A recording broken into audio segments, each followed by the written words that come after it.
Monica! I don't want to see you back here until you're ready to wake up and start doing things properly! Right now, you're a disgrace to my kitchen and to the Hotel de Boer name! It was an accident. I'm sorry, did you hear me asking for excuses? No, I'll do better, I promise. Why is she so aggressive? She won't even listen to what the poor girl has to say. Oh, hey, cut her some slack. You gotta at least hear her out. Wait! Huh? Who do you think you are telling me? Wait a sec. Navia? Huh. So, you're bringing backup now. Suit yourself! You're still wasting your time!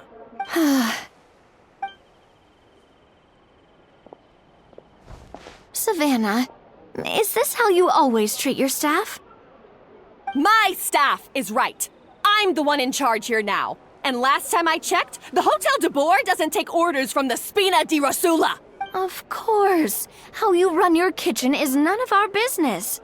But when a member of your staff is so overworked he becomes gravely ill, that most definitely is our business. We're going to stand up for him, whether you like it or not. Overworked? I've said it before and I'll say it again. If Fermon can't handle the job, then tough luck. There are plenty of other capable people I can hire instead.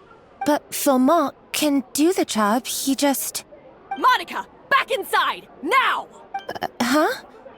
But you said I shouldn't come back until... Just do as you're told, and not another word out of you! Come on, we have work to do! Wow, what a horrible person. Sorry. Looks like I've dragged you into some drama again.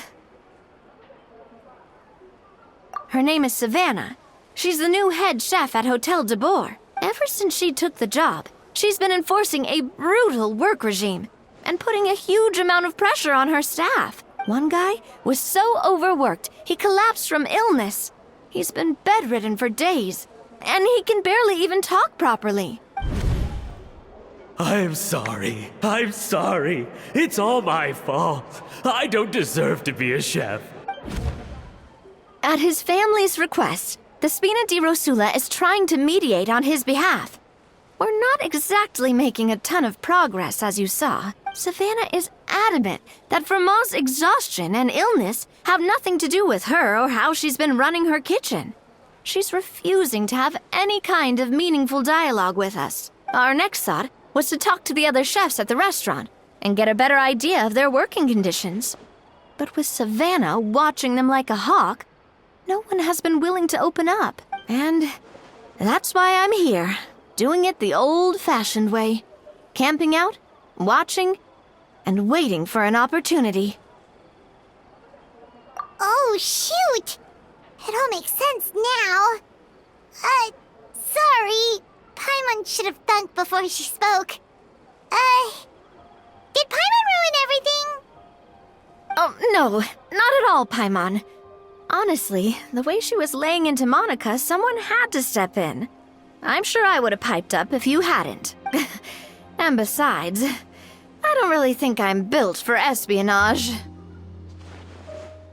Yeah, meaning it's gonna be all the more difficult to get the inside scoop now. Oh, I might as well head back to the Fleuve Cendre then. We'll need to come up with a whole new game plan. Paimon will join you, 'cause this is kinda all Paimon's fault. Guys, it's fine. You don't need to worry about it. That said, if you were planning to visit the Fleuve Cendre anyway, let me take you out for a meal. I'll make sure it's a proper feast. A really famous chef just joined the Spina di Rosula's tavern. Her name is... Sorry to interrupt. I just wanted to apologize for the scene you witnessed just now. We shouldn't subject our customers to that. This is a small token from us. It's some candy from Monica. She asked me to make sure it was delivered into your hands. Monica's the one apologizing? Huh. Clearly Savannah is the one who owes an apology. Our head chef has been a little highly strung lately. Sorry for everything. All right. Since there's candy, Paimon will drop it. Not the candy. Thank you for understanding. We'll make sure to pass your feedback on to Miss Savannah. A little highly strung, huh? Paimon doesn't get it.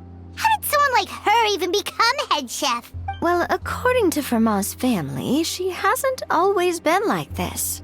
But that's a story for another time. Let's try this candy. Oh, Paimon totally gets it. Come on, dig in! Huh? Hold on, there's something written on the wrapper.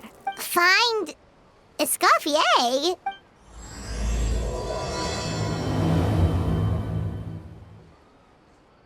Escoffier? Could this mean... Huh? You know that name, Navia? Yeah. Let's stick to the plan and go back to the Fleuve Cendre for now. That's where we'll find Escoffier anyway.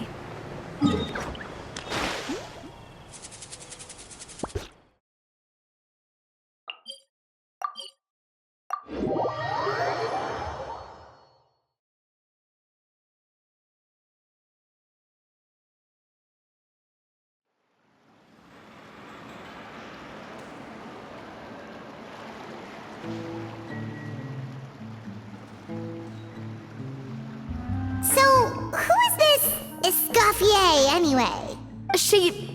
Well, for starters, she used to be the head chef at the Hotel de Bourg, before Savannah.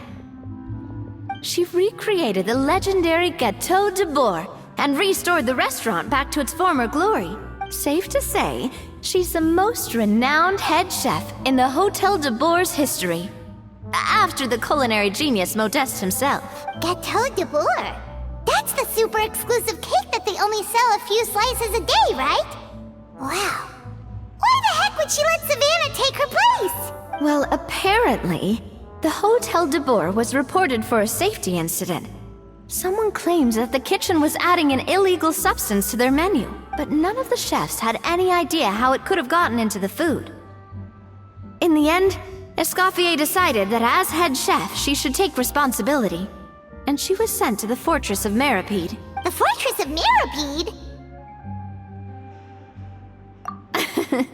Well, you're right. The quantity of the substance they found was fairly minimal. Even the guards believed the whole thing was probably just an accident. Escoffier didn't have to stay in the fortress for long, but still, by the time she returned, the role of head chef had already passed to Savannah. So that's what happened. Paimon still thinks it's really unfair. Even though Escoffier is no longer head chef at the hotel, she's still well respected by the staff. So, I'm guessing what Monica wants is for us to convince Escoffier to try and negotiate with Savannah on the staff's behalf. Oh, Paimon gets it! Monica wants Escoffier to come back and kick Savannah out. It's simple. If the new head chef is stressing everyone out, then the solution is just get the old one back. Well, about that... You thought cream of mushroom soup was ready to serve after 3.5 minutes on the stove. You'd have had more sense serving hot water with ice cubes. At least then you wouldn't have wasted all this perfectly good cream and mushroom. What do you say, Hilaire? I'm sorry, Cream. I'm sorry, Mushroom. As you can see, Escoffier is that kind of chef as well. You have to leave it on the heat for long enough to allow those flavors the chance to come out. Don't be fooled by the aroma when the water first starts to boil. Yes, Chef. Then go back and do it again. The customers are still waiting. Remember where you went wrong and don't repeat the same mistake twice. Yes, Chef.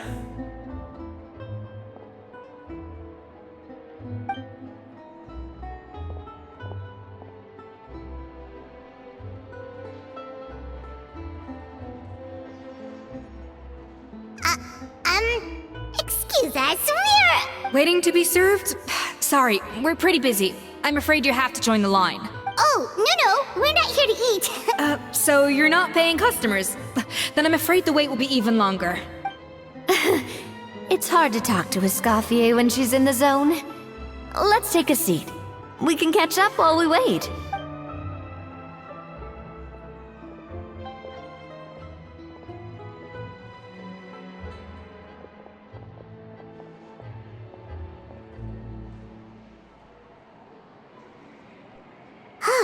Looks like the rush hour is finally over.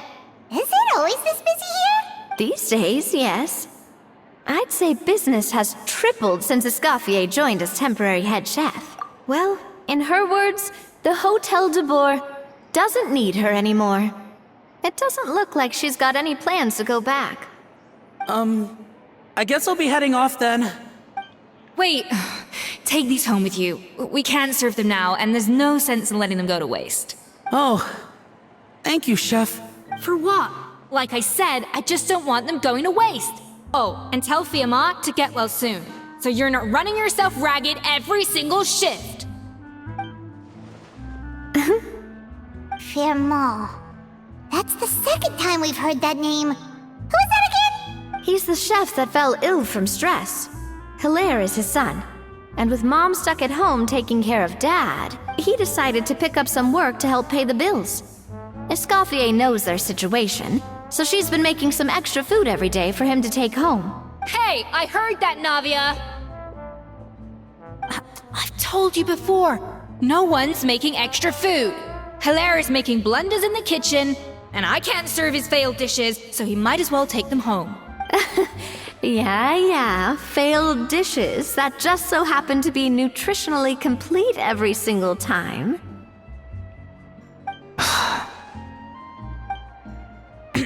So, you two must be the world-famous traveler and her companion, Paimon, yes? Is there something I can help you with? Oh, so you know us already. We'll skip the introduction then. We're here to talk about Savannah. Oh, I certainly am. The Spina's headquarters are right next to the tavern. And I've lost count of the number of times Navi has come to pester me about it. But I don't work for the Hotel de Boer anymore. And being ex-head chef doesn't give me the right to interfere with that business. Besides, I'm the one who persuaded Savannah to take the job in the first place. What? Well, she was a much gentler person back then. A little timid even. She wasn't at all confident that she was the right fit for the role. That's hard to believe. Are we definitely talking about the same Savannah here? Honestly, I do wonder if she's just emulating me. I mean, I'm not the most pleasant head chef to be around either. Anyway, suffice to say that given the history between us, it'll be tricky for me to tell her she's doing her job wrong without coming across like a huge hypocrite. Fiamma and the others probably think that Savannah gets it all from me. I wouldn't be so sure about that, Escoffier. Look at this note we got from Monica. She mentioned me. Whatever shortcomings you feel you have, it looks like Monica still trusts you. As for the others, well, how can you know what they think unless you ask them? Monica. Plus, it's not like we're asking you to storm in there and raise hell. We're only in the initial phase of our investigation. All we're trying to do is get the other chefs to open up to us. Oh, Monica. Oh, Monica! Escoffier? I can't believe her! Powdered sugar is supposed to be applied sparingly. Look at all that on the wrapper. It's thicker than the sole of my shoe. Unbelievable! I won't stand for this. She has to learn. Come on, we're going. Wait, so now she's, Let's go catch up to her. We don't want to keep her waiting.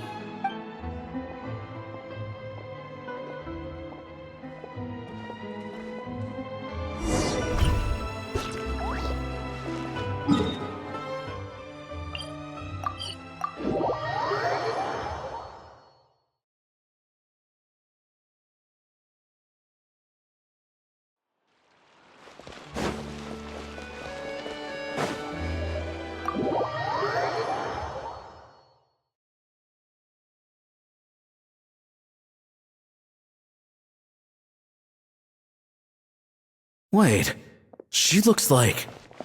Is that a Scot? I'm sorry. I'm so sorry.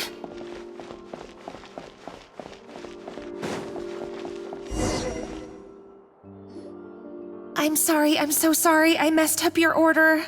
Oh, I wouldn't go that far. Maybe the taste is a little off, but if you hadn't brought it up, I don't think I would have noticed.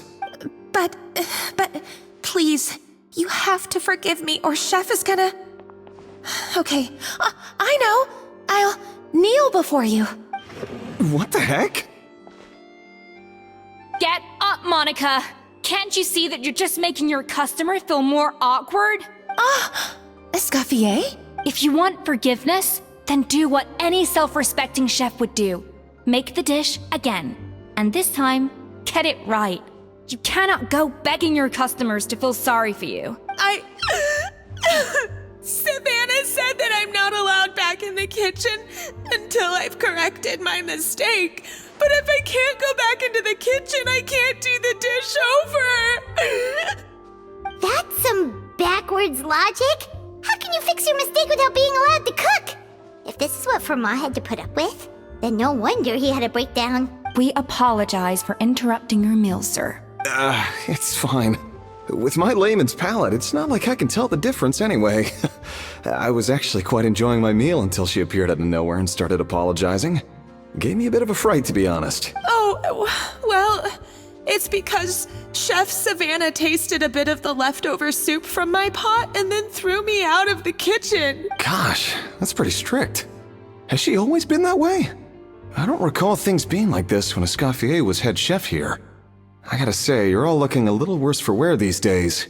I mean, Escoffier was strict too, but I think the difference is that her criticism was more constructive, so you knew what you did wrong and how to improve, and we all knew that it came from a good place. Chef Escoffier was hard on us because she truly wanted us to reach her level. But these days, whenever we make a mistake, we just get told to wake up, get your head in the game, or just do it again. And it's only gotten worse since word got out that Chef Escoffier had started working again in the Fleuve Cendre. Monica, you don't need to call me chef. I'm not the boss here anymore. Yeah, but through no fault of your own. What happened back then? That wasn't on you, and all of us know that. That banquet was a huge event, and so many staff were involved every step of the way.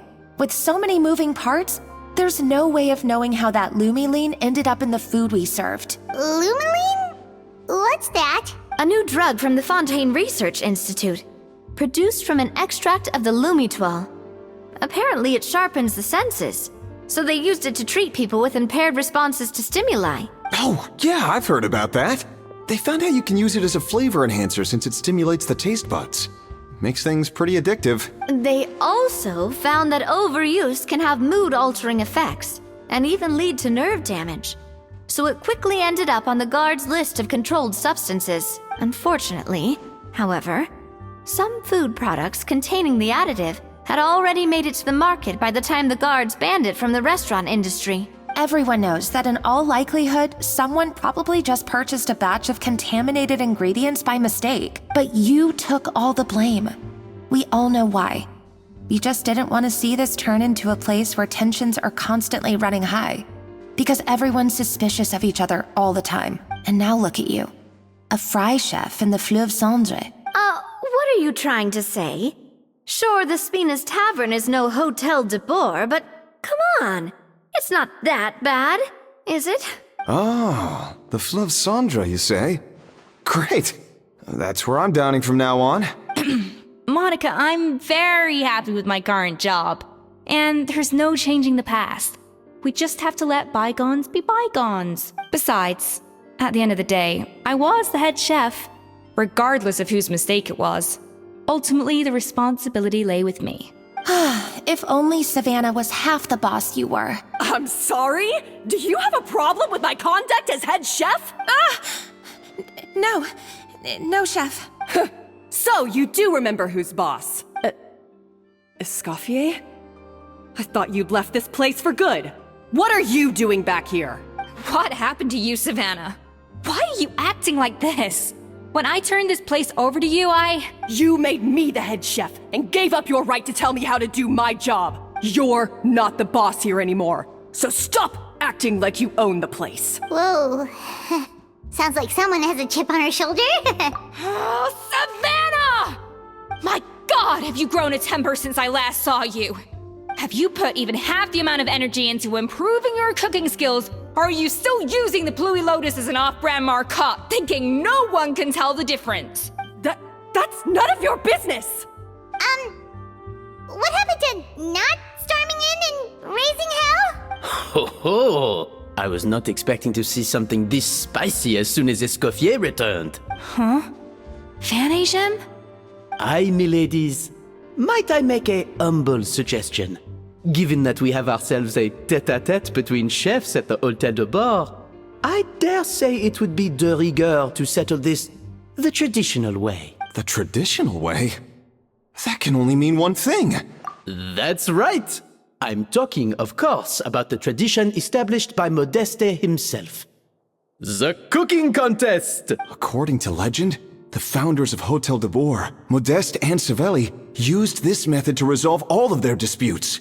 Everything from petty arguments over next week's menu to disagreements over the strategic direction of the restaurant. The cooking contest would decide who had the final say. Huh.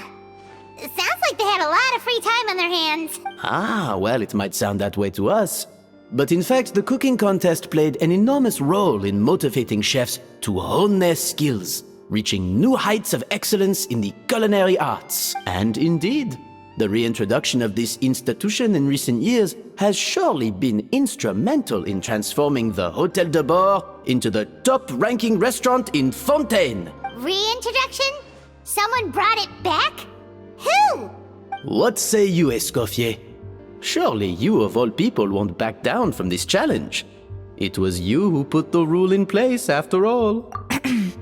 Sure, I reinstated it, but I'm not a chef at Hôtel de Bord anymore. Isn't this bending the rules a little? I see no issue as long as both sides agree to the terms. We could simply treat it as an exhibition of sorts. Savannah, any objections? Exhibition. Huh. No. If we're going to battle it out, let's put it all on the line. If I lose, it's up to you what happens to me. I don't want anything to happen to you. But if you lose, you hand over the Codex de Bord to me. What? The Codex de Bord? Only the legendary handbook written by the original head chef Modeste. It contains all his secret recipes, including Gâteau de Bord. It's the greatest treasure in Fontaine's culinary world. And only the present and former head chefs of the Hôtel de Bord have the right to read it. Present and former? Wait, but that already includes Savannah, though. What do you want that old thing for? You have your own copy, don't you? Don't take me for a fool. You know perfectly well what I mean. I want your copy, the original version, the one you took with you when you left us. I'm sorry, I must be missing something. You know, there's no difference between the original and the copy, right? They contain the exact same recipes. Stop trying to change the topic. What's wrong, Escoffier? Scared you're gonna lose to me? Or are you scared of me getting my hands on the original codex? Savannah, you may remember that we gave her the original as a parting gift, to thank Escoffier for her years of service. Asking for it back feels a little, Oh, I'm sure it won't be an issue, as long as both sides agree to the terms. Those were your words, weren't they? And as for the contest itself, let's make it a bake-off. Gâteau de Bord, per the recipe in the codex. Well, Escoffier, you against me. Are you in or out? You sound surprisingly confident. All right then, let's see how much you've actually grown. I hope you surprise me, Savannah. I'd hate to find out that all you've learned after this long is how to chew people's heads off. Believe me, I'll show you. Escoffier, are you sure this is a good idea? You accepted her terms a little hastily. Oh, it'll be fine. Let's head back to the Fleuve Cendres so I can get prepping.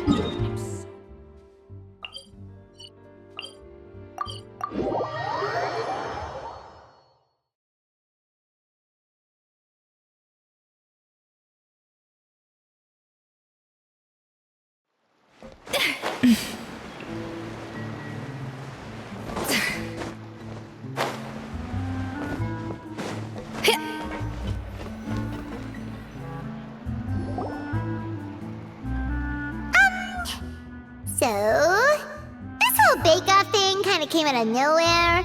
Was it really sensible to just go along with it? Well, I got a sense that she's holding something back. But we chefs always express ourselves in our cooking. So if she won't talk, this might be the best way to find out what's really going on with her. Huh? Holding back? Sure didn't sound that way to Paimon. Escoffier only picked up on it because she's the same way. Always closed off, never letting you know what she really thinks. That's patently false, at least where your macarons are concerned. I've been nothing but truthful with you about the disgraceful amount of sugar you use. Okay. That's one case where you can keep your thoughts to yourself. Oh, that? Well, it's not so much a recipe book as a diary of Modeste's adventures. Back in the day, he and his good friend Savelli explored far and wide, partly adventuring, partly looking for new ingredients and developing new recipes. Their creations had an enormous influence on the course of Fontaine cuisine, turning it into a much more vibrant and diverse scene. For instance, legend has it that the original Gâteau de Bourg was made using a special secret ingredient that Modeste discovered on one of his adventures. So rare was the ingredient that they could never make more than 16 slices of the cake per day. But everyone who tried it claimed that it was one of the most blissful and invigorating things they had ever tasted. Modeste and Savelli went on to found the original Hôtel de Bourg, which catapulted them to stardom in Fontaine's culinary world. Especially Modeste. He was hailed as a once-in-a-generation genius. And over time, the recipes from his adventure log became known as the Codex de Bourg. Ah, Paimon's heard this kind of story before. Armed with the Codex, the Hôtel de Bourg took its rightful place as the finest restaurant in the land, serving those recipes for centuries to come. Something like that? What? No, of course not. Cooking is a constantly evolving art form. How could any restaurant survive if they only served food that was popular last century? Anyway, never mind centuries. Savelli and Modeste parted ways not even 10 years after their rise to fame. Then, Modeste passed away while he was still in his prime. And that was it. The end of the Hôtel de Bourg's heyday. It fell into decline, and for most of its history, it was just a nondescript place with a couple of cheap tables. It's only in recent decades that it started recovering. Even then, it still took numerous relocations and changes of management before we finally ended up with Vanigem and the restaurant we have today. Oh! So the Codex really isn't all that, then. Paimon figured it was like one of those mystical books they have in Liyue's martial arts novels, where the main character learns all their secret powers from. Yes, well, that's fiction, and this is reality. You can't meet the tastes of modern diners by following some ancient recipes from a dusty old book. Case in point. Even the Gâteau de Bourg they sell now is actually Escoffier's reimagination. Wait, really? Why though? Didn't that recipe make it into the Codex? It did, but like I said, it's the dusty old book now, and the records aren't as legible as they once were. Not to mention that there's no way of finding the secret ingredient Modeste wrote about. So, reimagination is right. I consulted some historical records and took what I could from the Codex. But ultimately, the Gâteau de Bourg of today is my own recipe. As for why we gave it the same name and kept the tradition of only selling 16 slices a day, well, you've got Vanigem's business sense to thank for that. Oh! Huh. Well, that kind of takes all the mystique out of it. Hey now, it might not be the original Gâteau de Bourg, but it's still the most delicious cake in Fontaine today. And who knows?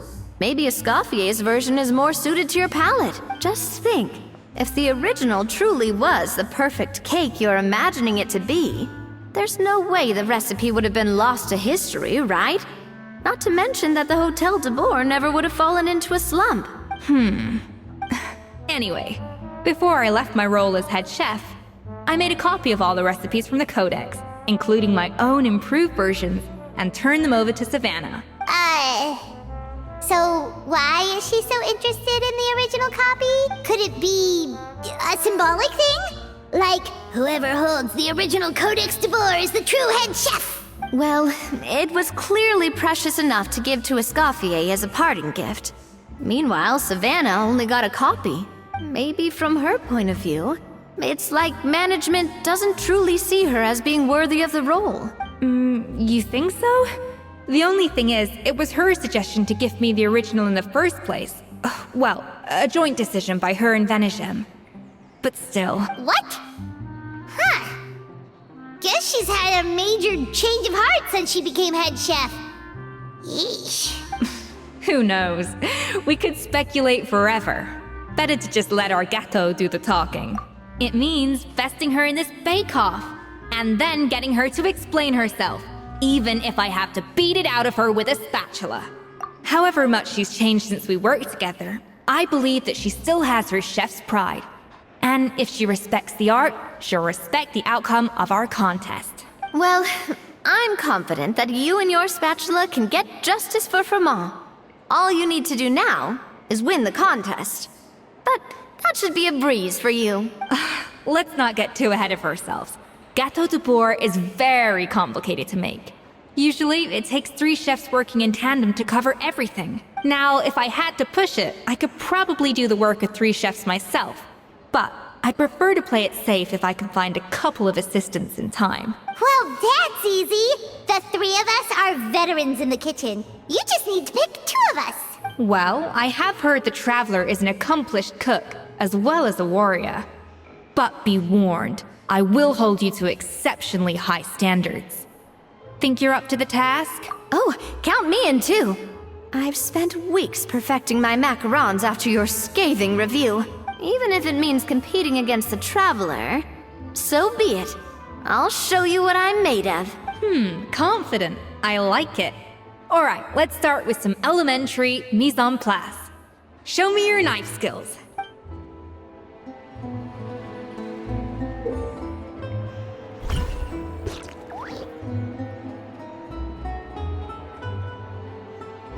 I've always called it chopping stuff up, not mise en place. But it's basically the same thing, right? Oh, Navia. The difference in your case is that mise en place is chopping stuff up without... Looks like you found that easier than I expected.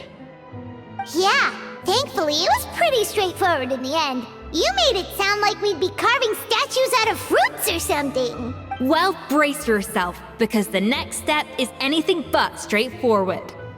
I'll be using this cold press to extract flavor compounds from the ingredients. A kind of special food processor I got the Fontaine Research Institute to make for me. It uses cold temperature extraction to isolate the essence of cooking ingredients, which can then be used to flavor dishes more precisely. But this isn't exactly standard kitchen equipment, so that probably didn't make a whole lot of sense. Let me give you a demonstration instead.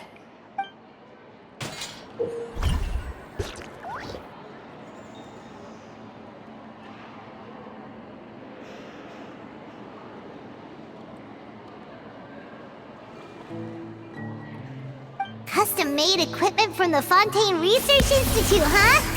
That's some pretty high-tech food prep. Paimon's never used anything this weird before. Just cool. Not weird.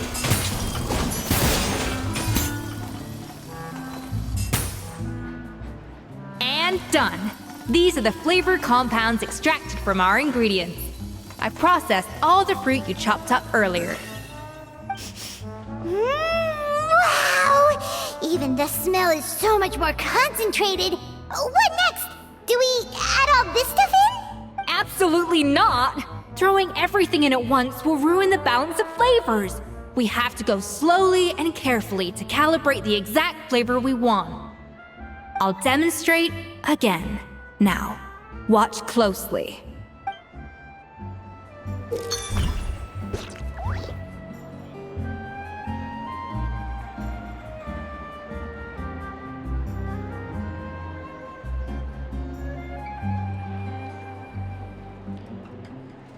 Slowly and carefully. Not a drop too much, and not a drop.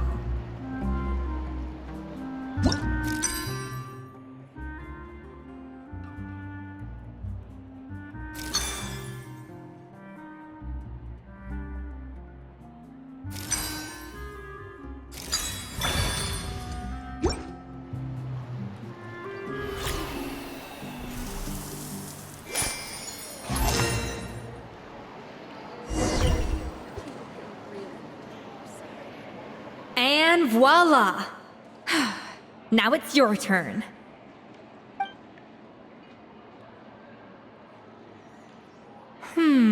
Not terrible.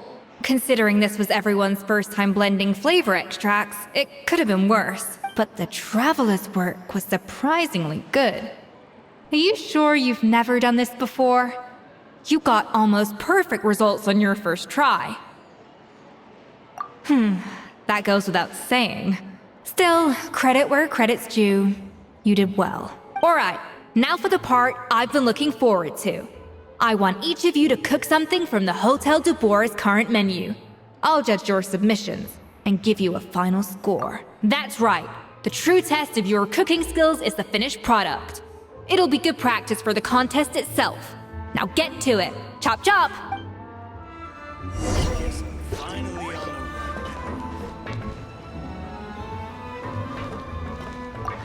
How's it going? Have you picked a dish yet? Choose wisely. I expect you to present the most delicious thing on the menu.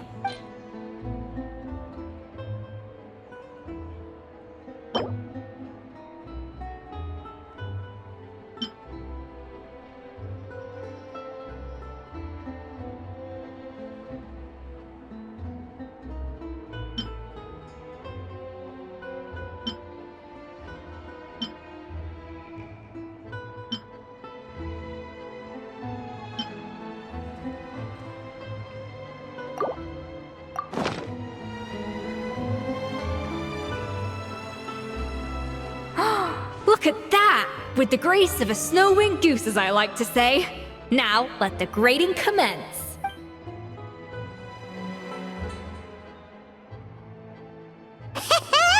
Pretty good, right? Not to brag or anything, but Paimon's a bit of a connoisseur when it comes to la food. 6 points. What? Oh, well, fair enough. Paimon doesn't cook all that often, so as long as it's a pass. That's 6 out of 100. What? You say you're a connoisseur, but it's quite clear from this dish that you have far more experience consuming food than creating it. By that logic, I suppose you think listening to Lady Farina on repeat every day would make you an opera singer. Aww. Me next! I'll have you know that this batch of macarons has 2 whole tablespoons less sugar than my previous ones. So you went from 12 tablespoons to 10? Well, it's nice to know you actually measured it out. Because it tastes like you just threw in whatever was left in the jar. 6 points. Aw. Now to the final dish. So, what do you think? This is our last hope. 8 points. Darn, that's barely higher than what we got. Not exactly. The color is spot on. Beautiful aroma. Excellent presentation. I have to give this one 8 points out of 10. Maybe even 9 points. Huh? How did you pull that off? Don't get me wrong. There's room for improvement. But still, this is clearly the work of an accomplished chef. I can tell that you've put many hours of work into honing your skills in the kitchen. I can really taste the grace of the snow-winged goose in this dish. The traveler's journey, with all its trials, tribulations, and setbacks. Not to mention the frustrations of having a picky eater for a partner. Hey, you made that last part up! No way did you taste that! Well, it looks like I lost fair and square. I guess you'll be taking the Traveler as one of your assistants then? But if it takes 3 chefs, that still leaves 1 slot remaining. Maybe Paimon and Navia should keep practicing and see how it goes? Chef Escoffier, Oh, it's Hilaire! What brings you here? I heard the news about the cooking contest. You're doing Gâteau de Bois, right? I was just wondering if you needed any help. And you think you're up to the task, do you? Oh, no, I know I'm not there yet. It's actually my dad who wanted to help. Firma, last I heard, you could barely get out of bed. Chef Escoffier, Navia, Traveler, thank you all so much for everything you're doing for me and my family. I've had enough of sitting around at home while you run yourselves ragged. If you let me, I'd like to help you win this cooking contest. Yeah, I was gonna say the same thing. Don't you worry. I'll be fine. I'm feeling much better now. I'm sorry. I know I've been rather useless these past few days, but not anymore. The fact is, I'm a fine chef, despite recent events. I've proven myself in the Hotel de Bourg kitchen, so if anyone's qualified to work under Chef Escoffier, it's me. I think. I hope so. Firma, have you even set foot in a kitchen since leaving Hotel de Bourg? I have not, but I'm fully rested now. I know I can handle it. I'll prove it. Let me whip something up for you right now.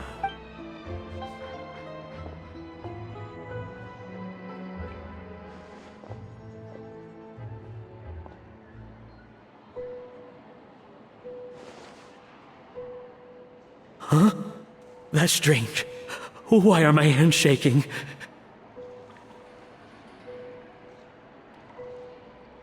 What do you call this, Firma? I can't seem to grip my knife. Do it again! Again! Again! I... Hopeless. Get out of my kitchen yesterday. Dad, what's wrong? I don't understand. I was feeling so much better, and then Will I never be able to work in a kitchen again? Dad, talk to me. What happened?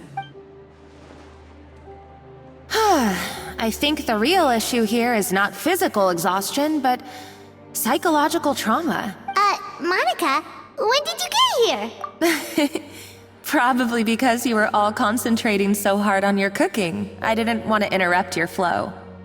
But anyway, Firma, I'm so sorry.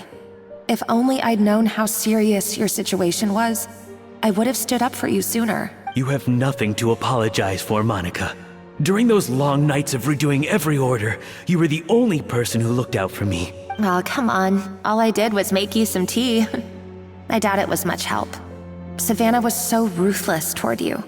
I probably should have brought you something stronger. She sounds like the worst. All right, another Savannah horror story. Let's hear it. She's been getting harsher and harsher on us ever since she heard about Escoffier's new role in the Fleuve Cendre. Seems like no matter what we make, she'll find something wrong with it. What is this? It looks like a dog's been at it. In the trash now! Then she orders us to redo the dish again and again, but we never know what's going to make her happy. Do it again, do it again, do it again! Every time you remake it, you just get another earful from her. Either straighten yourself out or get out of my kitchen! So now, it seems like just picking up a kitchen utensil gives me flashbacks of her yelling at me. Oh man, that must be awful. The more I want to get it perfect, the more my hands shake, and the more scared I am of making another mistake. How can you give up so easily, Firma? You weren't a quitter when you were working for me. And even under Savannah, you talk about working late into the night trying to perfect your dishes. That says to me that you still hadn't lost that determination to prove yourself. What changed? I don't know what's come over me. When I think back, I just remember feeling like my heart and my hands were growing heavier and heavier as the shift went on. Each time I had to redo a dish, my heart sank a little further. Maybe Savannah was right. Maybe I am just hopeless at this. Dad. I see. Well, it sounds like there are some deep issues at work here. Ones that won't be resolved by merely seeking compensation. I will win this contest, and after that, I encourage you to approach Savannah and talk this out. But what if you can't find another assistant in time? Clearly, I'm in no state to help out. You think being one person short will ruin my chances? Let's not forget, I taught you and her everything you know. Even if I had to go it alone, I would present the perfect gâteau. Oh, well, Paimon and Navia will still keep practicing, just in case. And so will I. Yeah! And if worse comes to worse, we can always get the Spina di Rosula to put out an emergency call for chefs. There's gotta be someone out there, right? Actually, I thought maybe I could help. That's sort of why I'm here. What? Why didn't you say so? I was going to, but then... well, this is the first chance I got. You do this for us? Thank you so much, Monica. Alright, fine by me. But aren't you still working for Savannah? Joining the other side seems like a guaranteed way to put your future employment in jeopardy. I know, but it's alright. I've made up my mind. With the way things are, I can't keep working for Savannah much longer anyway. Unless I want to become the next Fermat. I'm done with sucking it up. It's time to try and turn things around. If this cooking contest can get Savannah to see the error of her ways, then I'm sure she'll forgive me for this. Well, Paimon didn't think we'd be poaching from Savannah's staff to get our third person, but there you go. Anyway, Monica's a professional chef, so nothing could possibly go wrong now. Great! Then it's settled. And to congratulate you all on making the team, I propose a Spina-sponsored meal to celebrate. Spina-sponsored? Wait, you mean I'm cooking? Well, I promised the traveler a feast in the Fleuve Cendre. And I know how much you've been looking forward to it. Yeah! Feast, feast, feast! Alright, if you insist, then prepare for some of the finest food of your lives.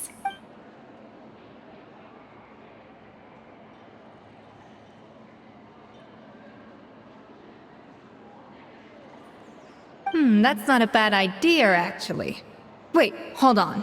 You need to finesse that further.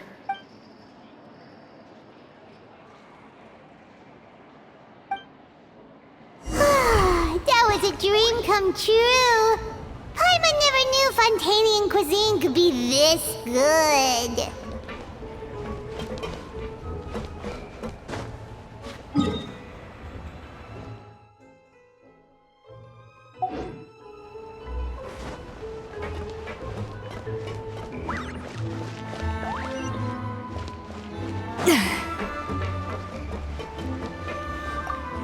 Finally on the right path.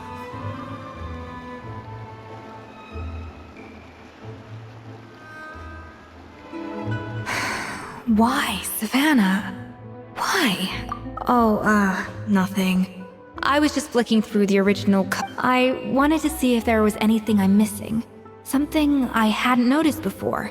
That might explain why Savannah's so desperate to get her hands on it. But I can't find anything. It's just some hastily scribbled recipes in between diary entries from Modeste's adventuring phase. And most of it's not even legible anymore. The copy I gave her not only has all the recipes in full, but even includes my own private tips and notes from years of experience. Surely that's infinitely more useful than this old thing. Yeah, maybe. Still, it's just hard for me to imagine that the Savannah I knew would go to all this effort just to make a point. We were. At least I always thought we were. She was a little shy, but meticulous with everything and everyone she dealt with. She made a few mistakes here and there, but she was quick to correct them whenever they were pointed out. And she was always striving to improve as a chef. Those qualities are why I recommended her to replace me as head chef. I never imagined for 1 second that she'd cause Fiamma and the other staff so much grief. Well, I mean to an extent, of course. I pushed hard for her to get the role. And the idea that she turned out like this because of me is difficult to come to terms with. I wonder if this is how Modeste felt back when he was writing the Codex. Yes, with his good friend and co-founder of the Hotel de Bourg, Savelli. The story goes that after Modeste unveiled his Gâteau de Bourg and was hailed as a culinary genius, He was admired and adored by all. But his newfound fame slowly drove him and Savelli apart. Unlike Modeste, whose every new creation was an instant hit, Savelli seemed to face setbacks at every turn. Doors that would swing wide open for Modeste would shut in Savelli's face. And with Modeste being whisked off to all manner of functions by his celebrity friends, he had less and less time to discuss the culinary arts with Savelli. People started gossiping about Savelli, and their relationship between the two gradually soured. Everything came to an abrupt end when Modeste, still in the prime of his life and still hailed as a genius, suddenly died from an acute illness. And that was it. They neither had a decisive split, nor got the chance to properly reconcile. Their story just came to an end. One rumor had it that Savelli actually killed Modeste out of jealousy, even as the latter was hoping to make amends. Unlikely. It's a popular theory, but there's no real basis for it. At least there are no records of Savelli ever being convicted of a crime. Still, beyond a point, there's no way of knowing what truly happened in the past. All we can do is try to make sure the present doesn't quite go as badly. And that's why I have to win this contest tomorrow. Then get the truth about everything that's been going on, even if it means cracking her open like a nut.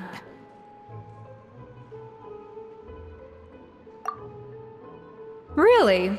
Well, I like the confidence. Don't let me down tomorrow, then. You better bring your A game.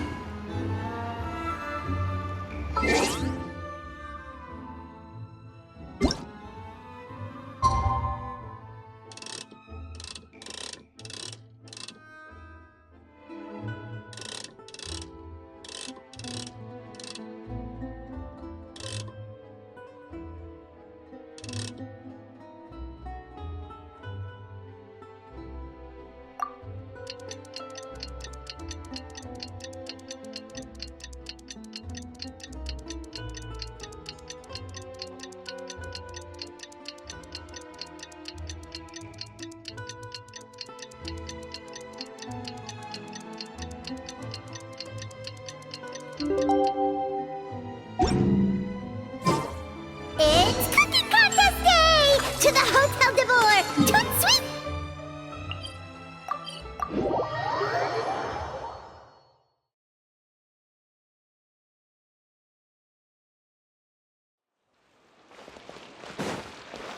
Did you hear the news? Escoffier's coming back for a cooking contest.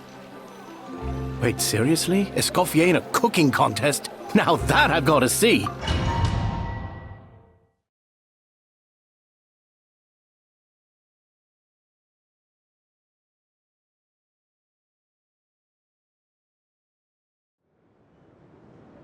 Mesdames et messieurs, welcome one and all to the Hôtel de Bord and to this most exciting of cooking contests! Savannah, I've brought the original copy of the codex you asked for.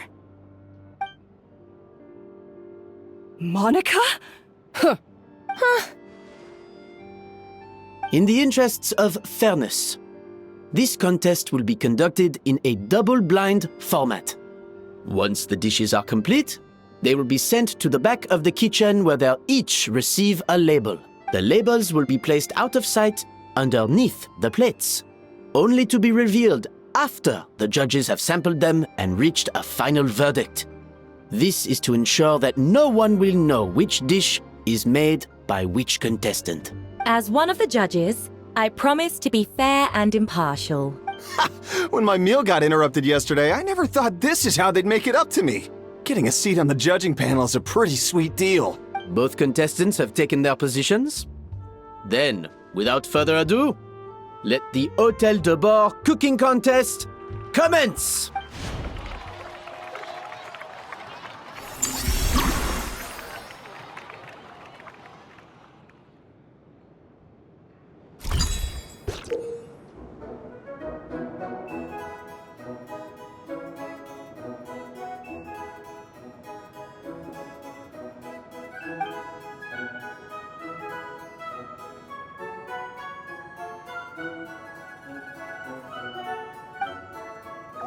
Monica, Traveler, it's go time. Even the best chef in the world can't flavor their food without prepping the flavoring, right? Alphonse! Gaspar! Get to work! Do not disappoint me. Looks like our two head chefs are raring to go. Like an oven on full blast, this competition is quickly heating up.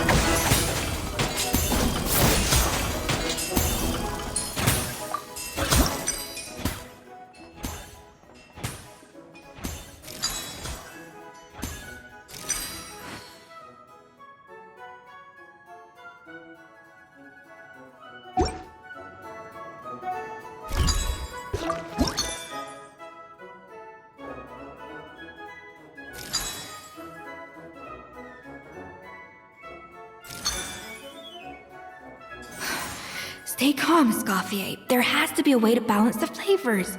Just think.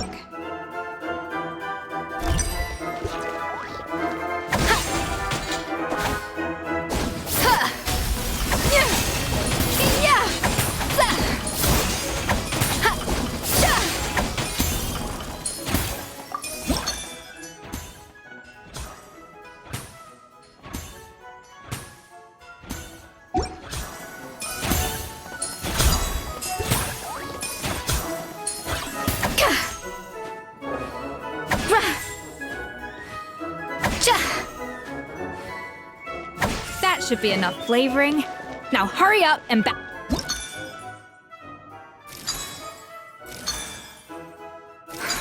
What are you doing, Escoffier? Your team's waiting on you.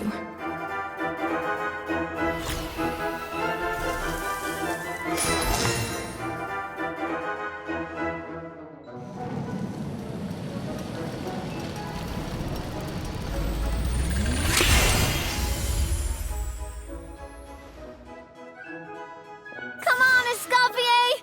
Come on, Traveler!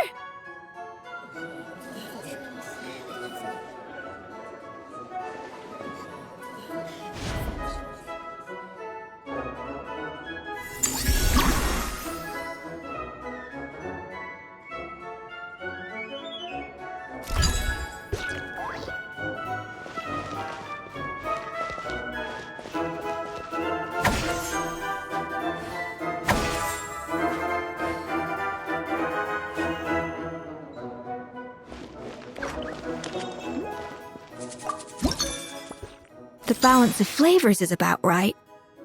But the quantity is too low.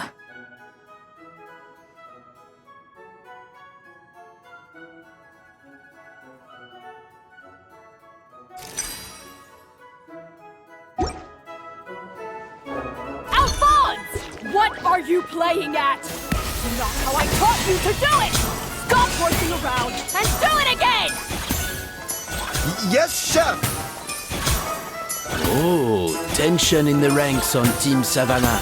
Will this slow their progress?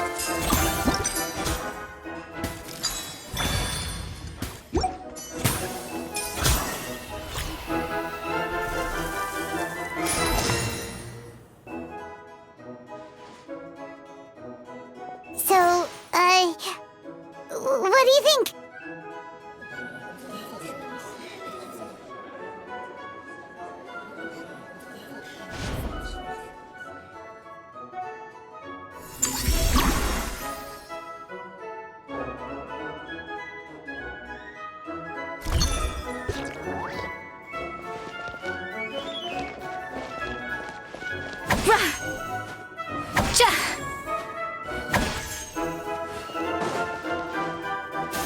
Escoffier is already on the final step of the recipe. Let's check on Savannah's progress.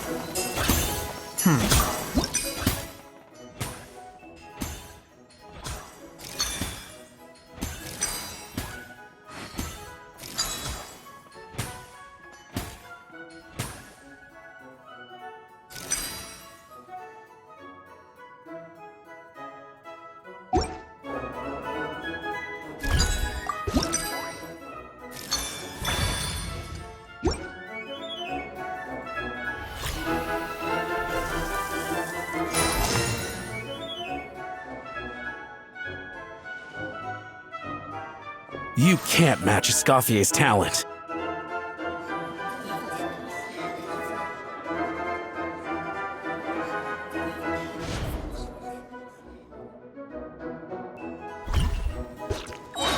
I present to you Gâteau de Bourg.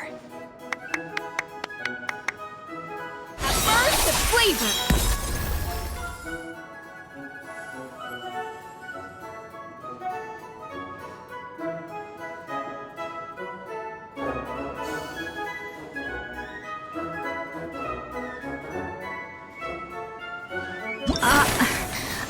I was just exercising caution. I had to make sure everything was perfect.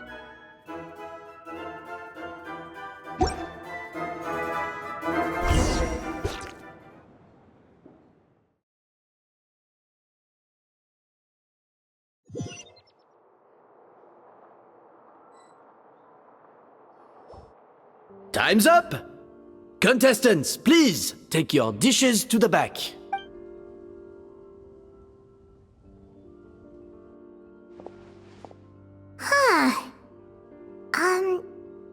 That guy was right.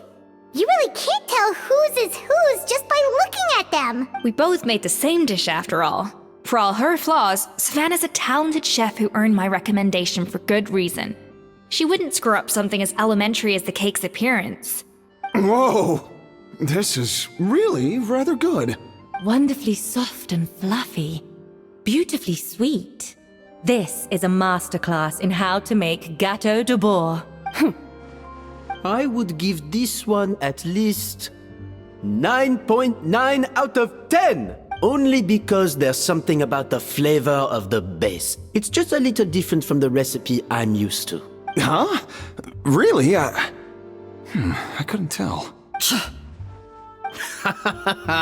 All right, on to Gâteau number 2. I haven't had a single bite and already this aroma is a delight to the senses. I have a feeling that this gâteau will be a gâteau for the ages. How exciting! I'm gonna dig in.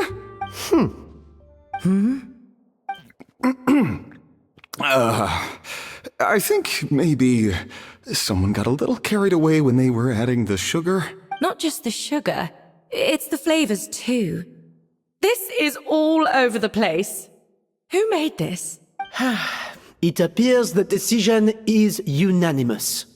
This gâteau is far below the standard we would expect. And Paimon thought this might actually be close. Turns out she can't bake to save her life. Something's not right here. Savannah may not be perfect, but no way is she this sloppy. I can now declare that the creator of the first gâteau has won this cooking contest. Now, all that remains is to turn the plate over and reveal the chef's name underneath. What? It's Savannah? No! That's impossible! Hey, Savannah! You cheated, didn't you? You cheater! What did you do? Oh, you swapped the plates, didn't you? Well, someone's a sore loser. These cakes went from the oven to the judge's table without me ever laying a finger on them.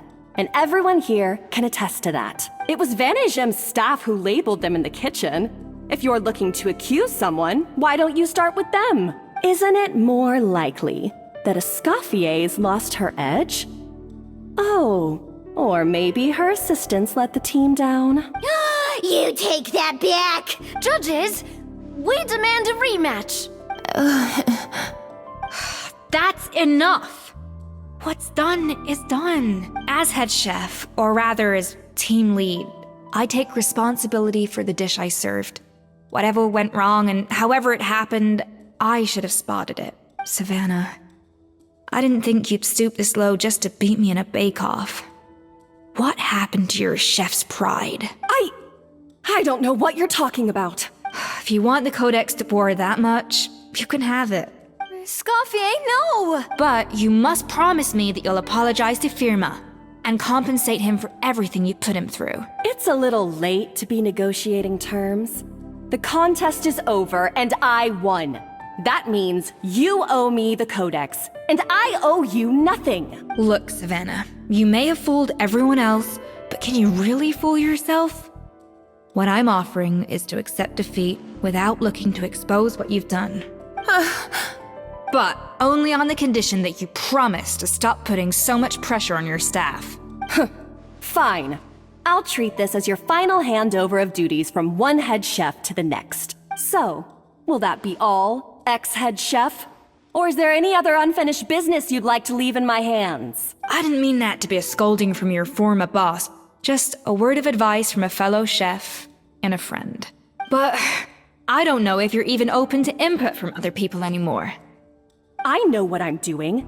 I don't need your advice. All right, fine. I'm glad to hear it.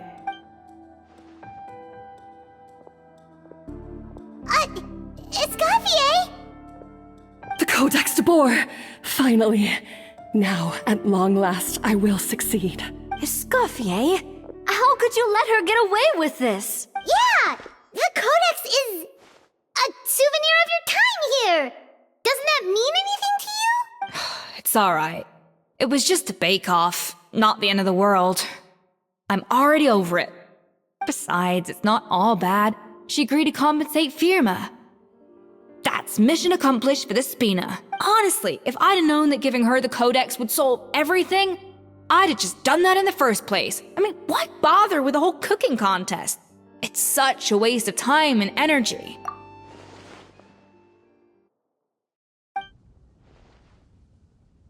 No. No! This doesn't make any sense! Huh? That's it? No secrets, no nothing? I don't believe it! This can't be happening. Oh, Chef Savannah! Savannah?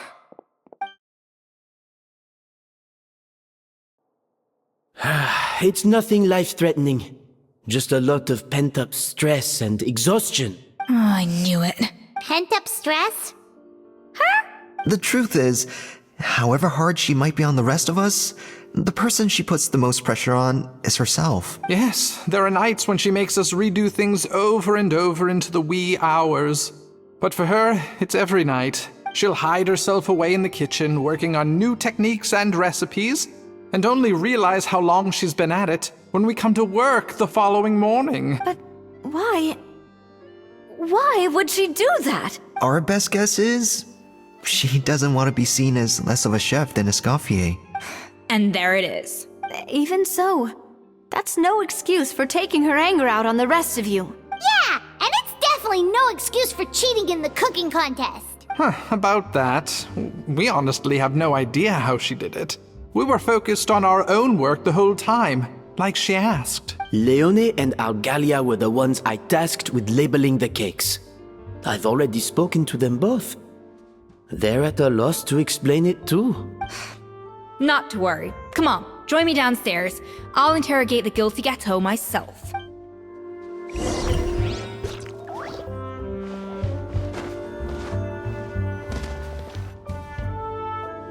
Well, how is it? Have you figured out what it was? Oh, this is aggravated assault on my palate. I'd rather eat wet cement than this. Is it really that bad? I made sure the taste tested before it was served. Oh, relax. This isn't your cake. Savannah never switched the plates. The offending flavors are coming from in between the icing and the cake base, which means someone tampered with it while it was being made. Or in other words, we have a traitor in our midst.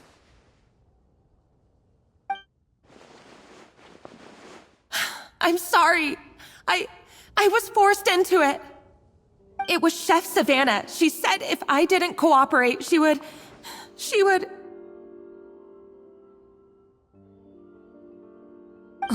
Calm down, Monica. I've already accepted defeat. And if I wanted retribution, I would have brought this up when the results were announced. Whatever's going on with you, just spill the beans. There's no need to hide it. I was the one who caused the food safety incident that one time. Food safety? Wait, you mean the Lumaline incident? So you procured the contaminated ingredients? I think so. Savannah and I were on procurement that day. I didn't check everything as well as I should have, and so I let contaminated ingredients make it into the kitchen. But I swear I didn't do it on purpose. I had no idea there was an issue with them, and I didn't know it would end up with Escoffier going to jail. But the last thing I expected was for Savannah to use it as leverage to blackmail me with... This is crazy! So Savannah pressured you into sabotaging Escoffier's cake by threatening to expose your secret if you didn't? I know, it's terrible. I'm so sorry. I was so scared. The thought of Chef Escoffier finding out that I put her in jail, it made me freeze up with fear. I thought Escoffier would hate my guts if she ever found out, and yet somehow that's ended up in me doing something even worse.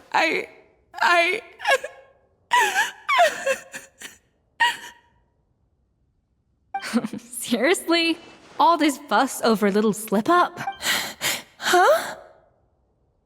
Firstly, it's not like I got a life sentence. I did my stint at the fortress, and now I'm out. And secondly, I had my own reasons for leaving the Hotel de Boer. This wasn't the only factor, so you don't need to feel ashamed or frightened or anything like that.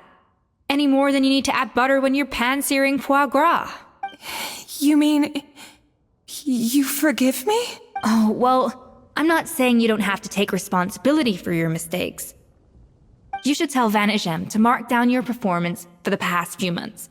Then do some digging and find out exactly where those contaminated ingredients came from. Sure, you've made mistakes, but now's the time to fix them. Understood? Understood. Good. Now, back to Savannah. What about the original codex would compel her to resort to blackmail? I have my suspicions. Not that I've got any proof to back them up, though. Ugh. What happened to me? I've overheard some customers murmuring about how the Hotel de Boer hasn't been the same since Escoffier left. They think our menu doesn't taste like it used to, especially our signature items. Now that you mention it, I noticed it during the contest too.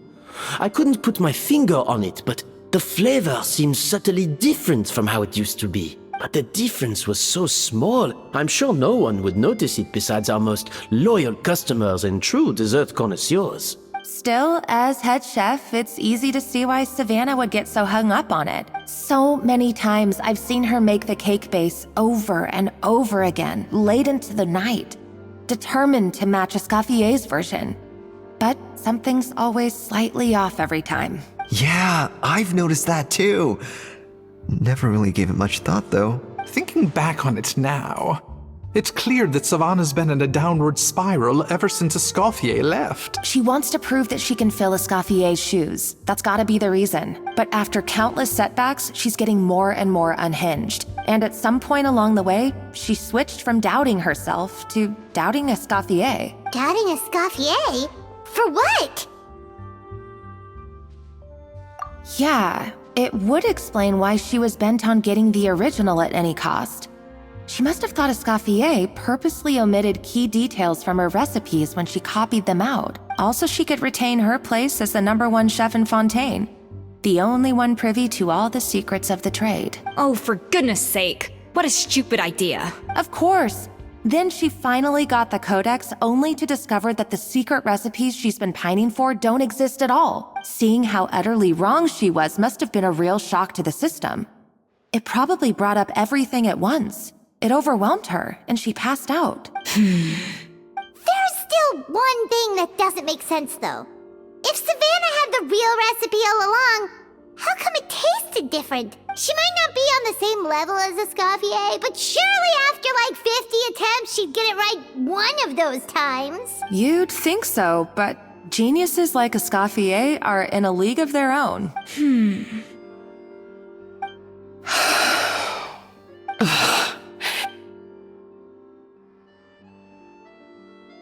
New head chef, you say?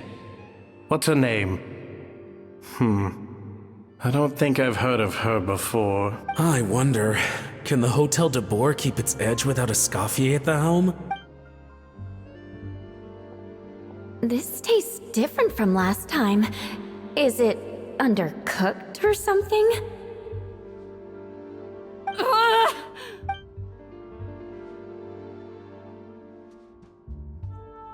Take this. It's a copy of the Codex de Boer. From now on, you will be its keeper. Don't listen to the doubters. If I say you can do it, then you can do it. Even if you don't believe in yourself, at least believe in me. Hey, did you hear me? Once I'm gone, the restaurant is all yours.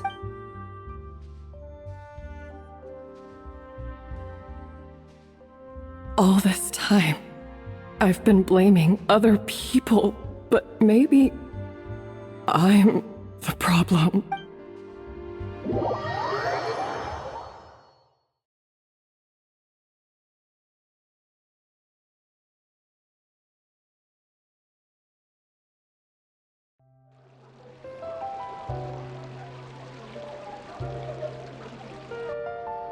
I sincerely apologize for putting everyone out. Savannah's awake now, but I don't think she's ready to speak to anyone yet. Let's give her the day to calm down. I'm sure you'll have the chance to talk everything out tomorrow. In that case, I'll go and update for Ma and his family. I wonder what he'll make of all this. So, we'll come back tomorrow then. Whew, that was a long day. I think I've earned... Oh, nice! Macarons? Or are you gonna switch it up this time? Traveler, how much do you know about the snow-winged goose? Every year, they migrate long distances in search of a suitable home. There's always one goose at the front whose job is to lead the flock. Fontaine poets often use the image of that goose to explore the ideas about leadership and genius. They usually imagine someone who's a cut above the rest, a model of perfection. But what those poets don't know is that during a migration, the lead goose is always changing. Once the lead goose shows signs of fatigue, it retreats to the back of the flock and allows another goose to take its place. So the truth is that leadership, with all the responsibilities and pressures that come with it, it's something that everyone takes turns at. But we humans completely miss that fact when we project our own ideas about social hierarchies onto them. I guess what I'm saying is, I don't buy into this notion that there's some sort of gulf between normal and genius. Cooking is a science, not magic. Given the same ingredients, same recipe, and same environment, I see no reason why two different people shouldn't be able to create the exact same dish. Of course, some people have a more sensitive palate than others, and some people are just born bolder or more conscientious. But these are all variables that can be accounted for with time and practice. I'd have no reason to expect so much from others if I believed that perfection can only come from the hands of a genius. The only reason I hold people to high standards is because, well, I believe they're capable of greatness.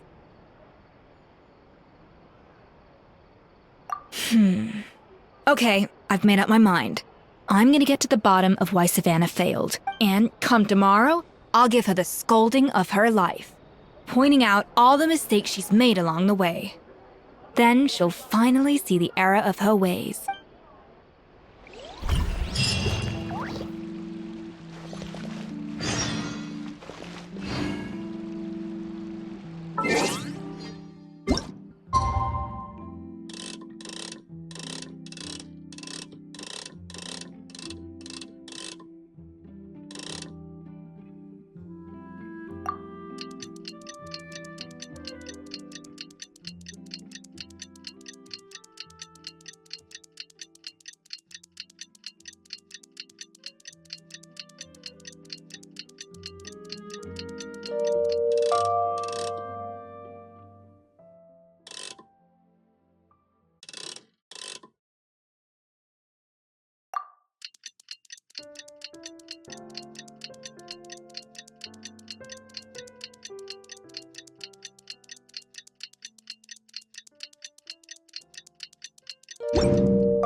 Riley. Our meeting with Van de Gem isn't for a while.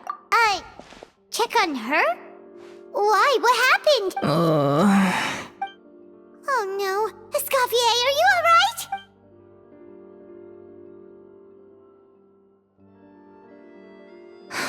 I'm fine. Just need to get some more coffee in me. Huh? What happened to my coffee? Did I really drink it all? Alright. Thanks. I appreciate it. Well, there's cooking facilities here. Or we could just grab a cup of coffee from Cafe Lutece, but either way, hurry! Coffee. Need coffee.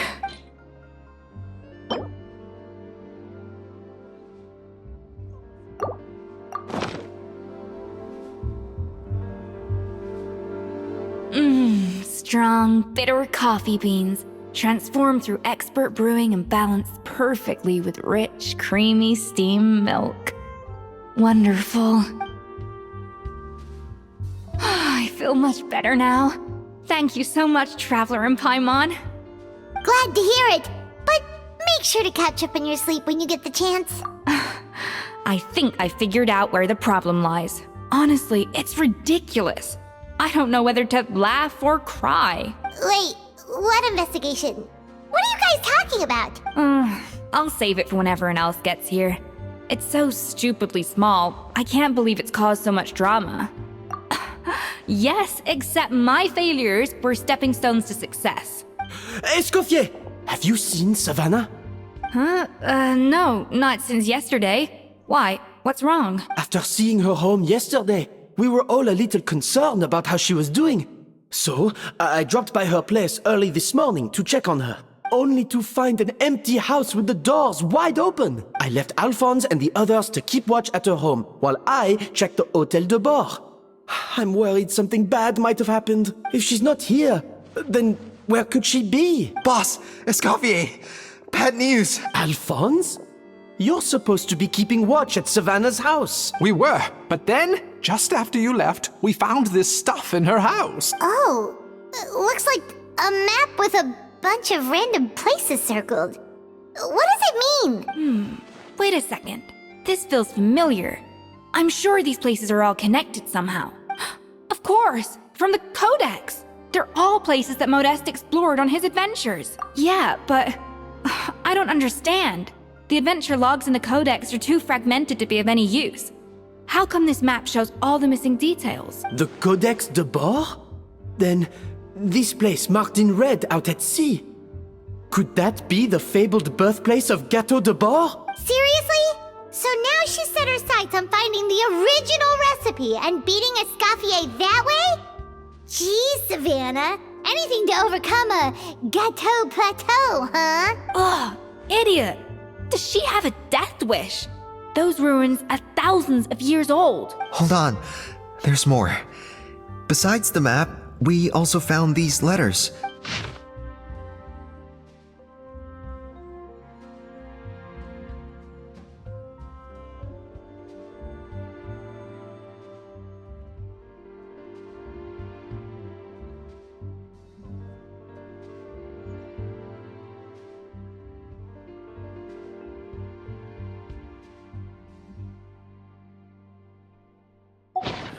It was you. You let the Lumaline through, didn't you? It sounds like a threat letter. Does this mean that Savannah was responsible for the safety incident? And not Monica after all? Retrieve the Codex by any means necessary. So the cooking contest and the cheating. Someone else was behind her pulling the strings? She's keeping the true recipe to herself. Ugh, this is all such a mess! Paimon needs a second to process this. First, we thought that Savannah forced Monica to cheat in the cooking contest. But now, it turns out that someone else forced Savannah to force Monica to cheat?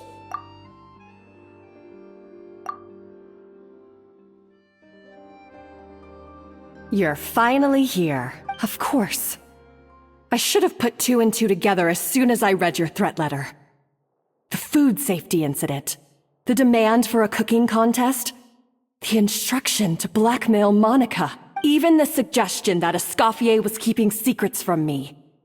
It was all part of your grand plan, wasn't it, Monica?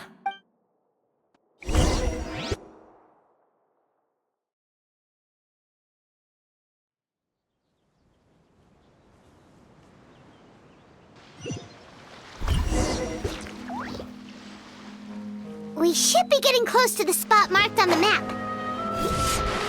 Of all the stupid things she's done, this really takes the cake. The moment we find her, I'm gonna curse the living daylights out of her.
Witness my magnificent!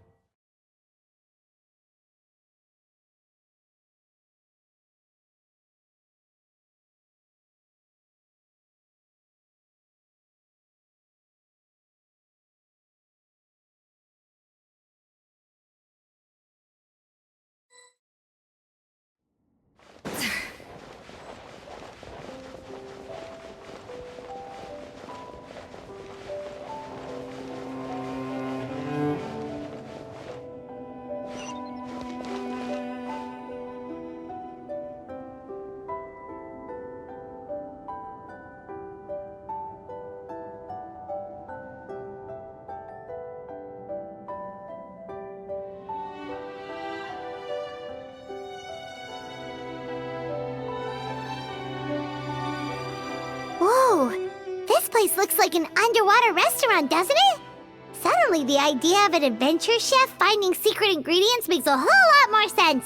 I think Modest's codex mentioned this place.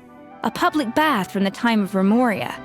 So yeah, definitely the kind of place that would have served food and drinks. Huh? Some blubber beasts have come to join the party? How did they get here? Oh, they ran off! That could be easier said than done.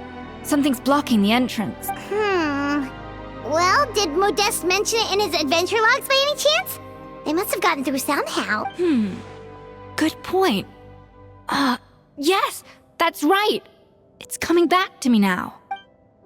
We prepared a banquet for our shy little guests, and as the food flowed away on the current, they broke into a joyous chorus, and the path opened to us. We have to feed the blubber beasts? With what? There's nothing here besides rocks, romaritime flowers, and lumitoil. See, this is why you should always bring snacks. You never know when you're gonna need them. Now we have to head all the way back to shore and grab some. There is no time for that. Romaritime flowers and lumitoil will have to do. They may not look appetizing to us, but who knows? They could be blubber beast delicacies. Wait, we're seriously gonna try this?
this or not, are we sure this stuff is edible? Trust me, they'll love it. Oh, good question. If we try to put them in the pool, we'll probably just scare them off again, and who knows how long they'll be gone. Yes, we can't afford to wait for them to double back. Oh, what was it that Modeste said again? Something about the food flowing away on the current.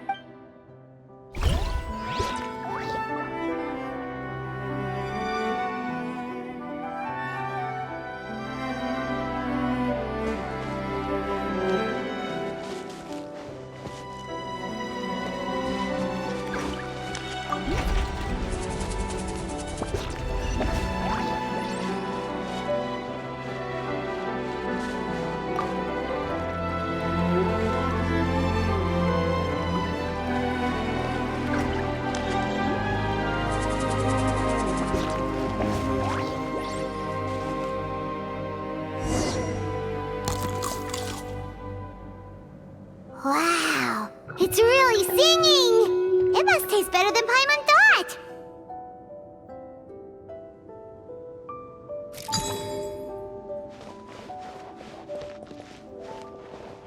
Yeah!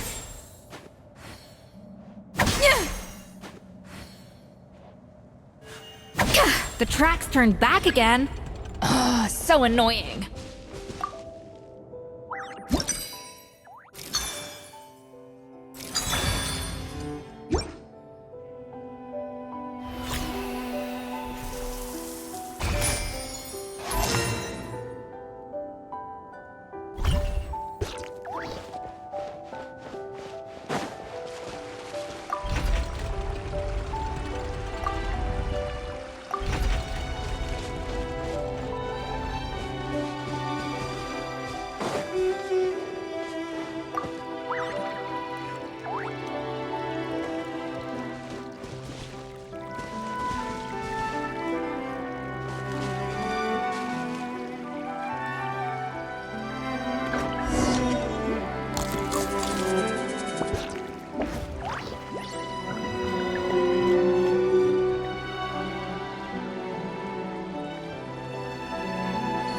Hey, it's open!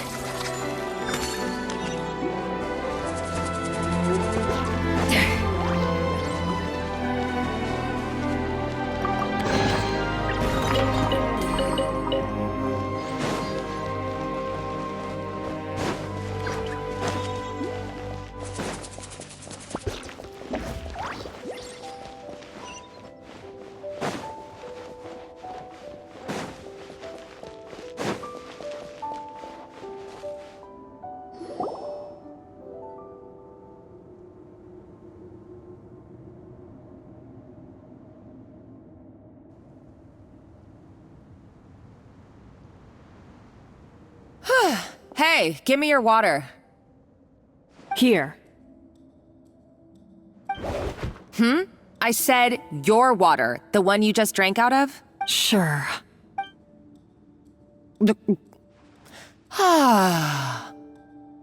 All those years slaving away under Escoffier, and then you. Today, it's finally paying off. Not only have I found the ruin that Savelli kept hidden, but I also get to boss you around like my little lapdog. Hey, go scout ahead for me. If we need to do any more blast tunneling, I want to know where to lay the explosives. Did you not hear me? Get going. Why don't you do it yourself? Oh, when did you learn to fight back? You're always so compliant when I give you instructions by letter. That's because you threatened to expose me for the Lumiline incident. I swear, if I'd known what you were planning, I'd never have. Ha! Don't be so self-righteous. Admit it, you've always been jealous of Escoffier. That's why you lapped up everything I told you. You were terrified of her finding out about your part in the Lumiline incident, and you resented the way her reputation hung over you. So you jumped at the chance to convince yourself that she was the villain, that she deliberately hid her secret recipes from you just to hold you back. It was the only excuse you needed to justify getting back at her. First, idolization, then jealousy, suspicion, and self-deception. That's what this comes down to. It was the same story with Savelli and my ancestor. He offered Modeste his friendship only to murder him out of vanity. He promised to explore the world with him, only to later destroy all records of their adventures. It's a miracle I even found this place. You have no idea the countless hours I spent piecing it all together. So you see, you're no better than Savelli. If you can't beat him, betray him, right? I am no Savelli, nor will I ever be. Oh, put a lid on it. You really think you can absolve yourself of your vindictive and jealous behavior now? Just because you finally realized that Escoffier never kept any secrets from you? You didn't show any remorse when she left, or in the cooking contest. Why start now? You have no right to redemption. You're right. I don't deserve her forgiveness. But I am done being bullied into submission by you! Ooh, feisty. But you should watch your tone.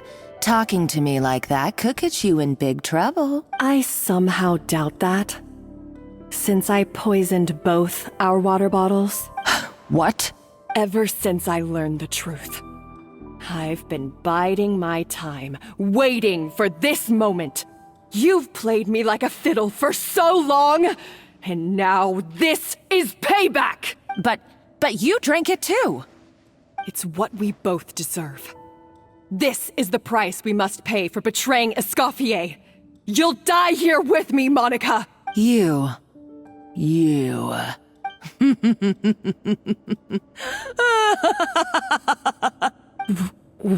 What's so funny? Oh, you're too much. I thought I'd play along for a bit just to amuse myself. You gave a very rousing performance. I saw your dumb plan a mile off. There's no poison in these bottles, just clean, fresh water. No. Revenge is a dish best served cold, you know? Did you really think your half-baked plot would fool me? You're a lousy chef, and you make a lousy villain, too. A complete waste of space. No wonder you never amounted to anything. Everything I ever did was a failure. And now, I failed again, for the last time. Hey, why don't you try your hand at being a comedian in your next life? You got a good laugh out of me. But now the show's over. You should have just done like I asked, Savannah. All I wanted you to do was scout the ruins for me. But you had your chance, and now it's time to say goodbye. Stop right there! Let her go, Monica! We've got you surrounded! Escoffier? Ugh, looks like I'll have to keep you around for a little longer. You can't! Stay back if you want her alive! Escoffier and the Traveler. I can't take you both on in combat, but if you so much as flinch, I can end Savannah's life in a heartbeat. Monica, what are you hoping to achieve by this? You're about to commit murder, and for what? A recipe? A recipe? You chefs are all blinded by your myopic focus on kitchen affairs. Well, some of us actually have bigger fish to fry. Modeste had a secret.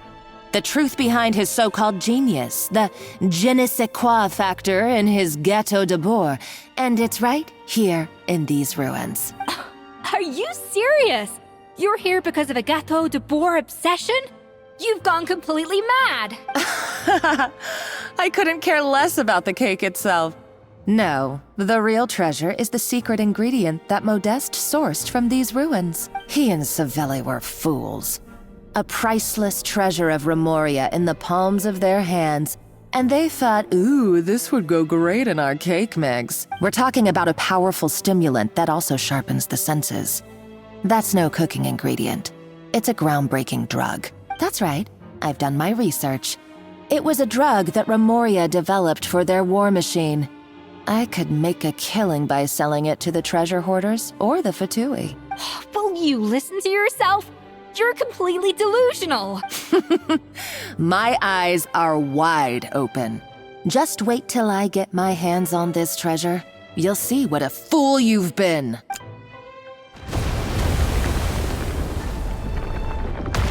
Wait, what's that sound? Just when I thought she couldn't get any crazier. She's lucky the whole place didn't collapse. Uh-oh, Savannah's going too! Monica must have taken her. Oh, what a coward.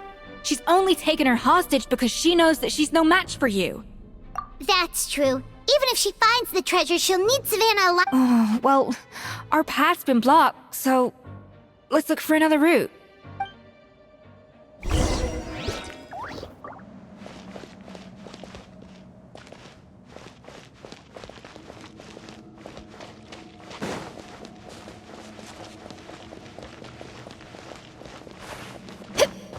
The water looks pretty deep here. Maybe it leads somewhere.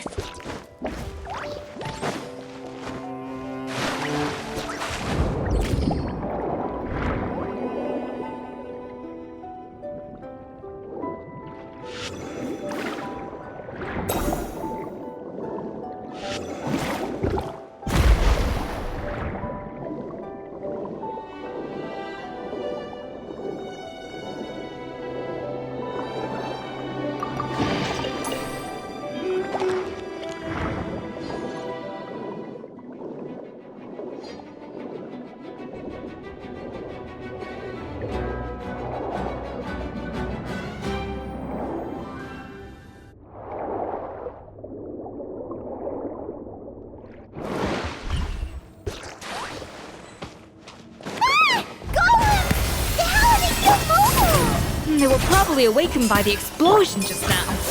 Alright, Night Skills 101. Time for some rough chopping.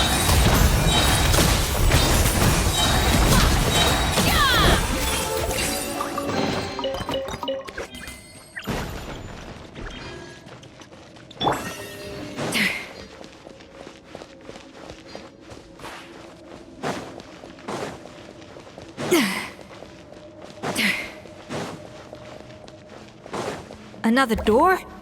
Guess we need to prepare another feast for our guests.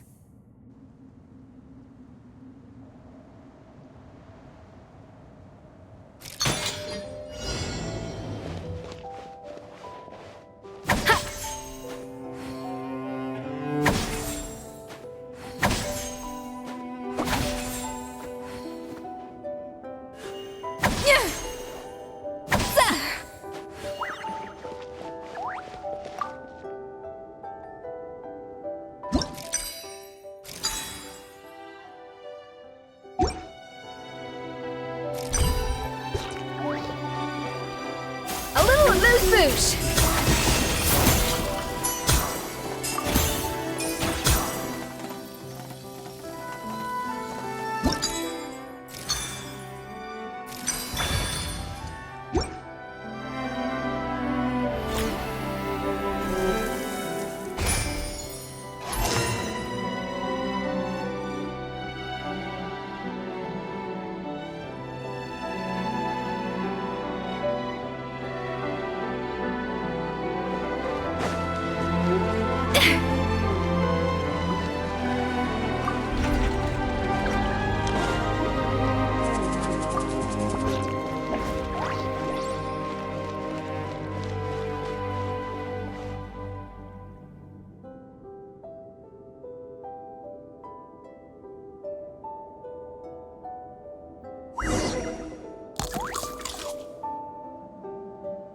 It seems to really like the texture of Rome Maritime flowers.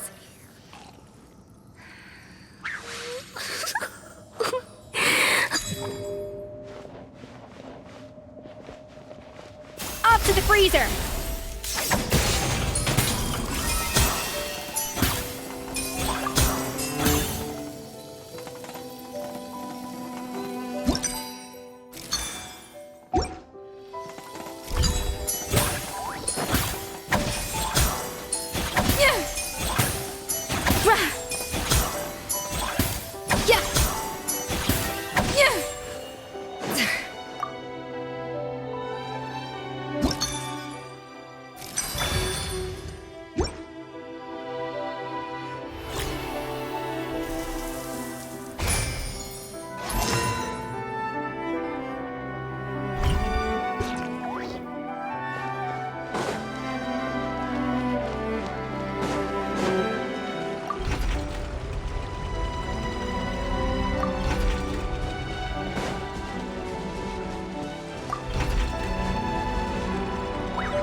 force.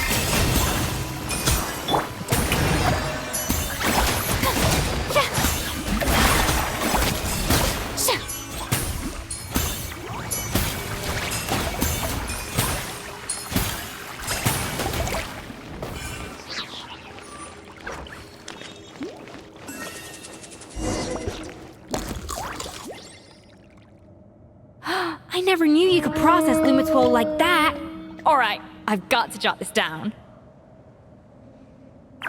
Lumitwols and maritime flowers. This could open the door to a whole new world. Yep, that's literally the plan. Wait, hold on. Which door are you talking about?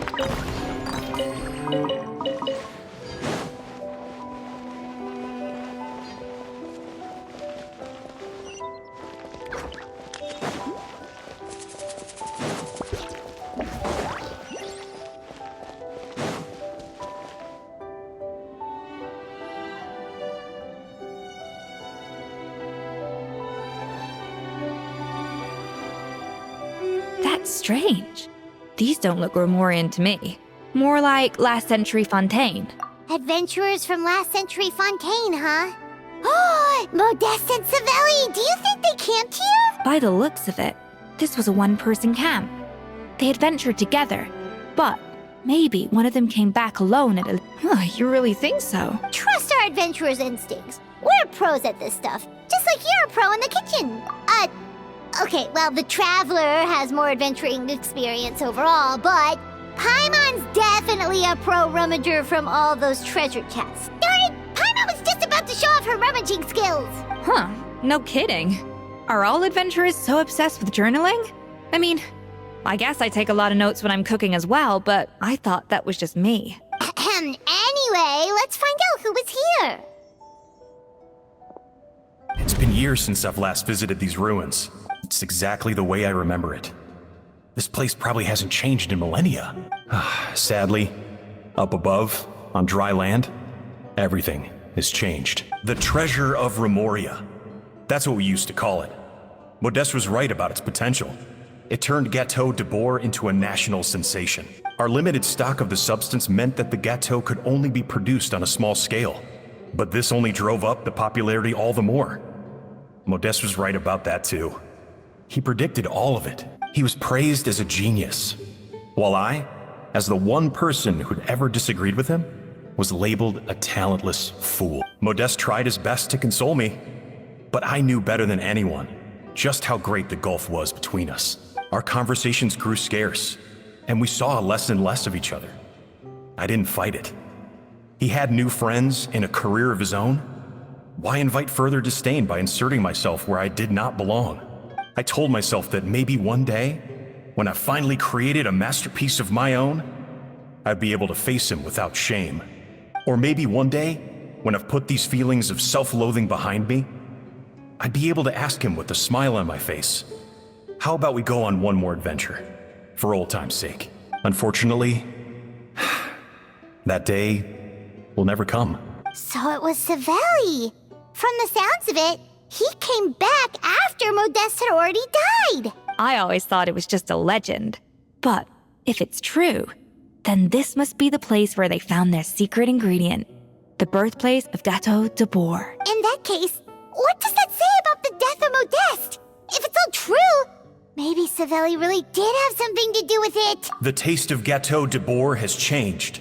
Modeste was convinced of this, even though everyone swore they couldn't tell. Being the perfectionist that he was, he refused to accept even the slightest flaw in his work. He stopped all sales of the product, locked himself away in the kitchen, and worked day and night, vowing to find out where he had gone wrong. But as he baked and taste tested over and over again, he found he only strayed further and further from the original taste. It was only when he was sipping on coffee one day and realized he could not taste the bitterness that the truth finally dawned on him. What had changed was not the gâteau, but his sense of taste. The treasure of Remoria stimulates the senses, taste included, and invigorates the spirit. In the short term, it offers people the ultimate gourmet experience, but in the long term, it dulls their senses entirely. In hindsight, it made perfect sense. After all, Why would a culture that sought liberation from the constraints of their bodies care for the loss of their senses? But we realized it too late. We were just too late. Over the course of his many culinary experiments, Modeste exhausted the remaining supply of the treasure of Remoria. He consumed it all himself. The finest culinary talent of his generation now faced a future in which he would never be able to taste anything ever again. Finally, in despair, he took his own life. And because we had become estranged, I could not be there to stop him, to offer some words of comfort, or even to say goodbye. Yet despite everything, he sent me his final letter. The treasure of Remoria? Guess Monica was really onto something. It really was a kind of drug. So, Modeste chose to end his own life. Then, why all the rumors that Savelli murdered him? Also, neither the Codex nor any other contemporary records make any mention of the treasure of Remoria. It's almost as if someone deliberately erased it from history. Modeste told me everything in his final letter. His was a tale of how even a genius could fail, and how much more devastating it is when it happens. Did he hope I would gain some personal catharsis from knowing the truth? Or maybe he wished for me to warn the public about the dangers of Gâteau de Bourg, proving that I had been right all along. But if the public ever learned how Modeste's greatest triumph became his undoing, his fall from grace would be swift and merciless. 1 minute a genius, the next a joke. It would surely spell the end for his restaurant too. What would be his legacy then? How would future generations view everything we built together? I fear the scorn I have faced these last years would pale in comparison to the scorn shown to him by the history books. I cannot let that come to pass. I will do what I must to protect his name. It will mean tampering with his notes to remove the damning details, leaving mere fragments of our story behind. It may lead his family to suspect me of having a hand in his demise. But if that's the price of destroying all evidence of my crimes, then so be it. I would rather the world believe a tale of genius and jealousy than see his reputation in tatters. The final loose end is the evidence here, at the bottom of the sea. Huh? What's wrong? Didn't we say Savannah should be safe for now? So we thought, but if Monica finds out what happened to the treasure, there's no telling what she might do.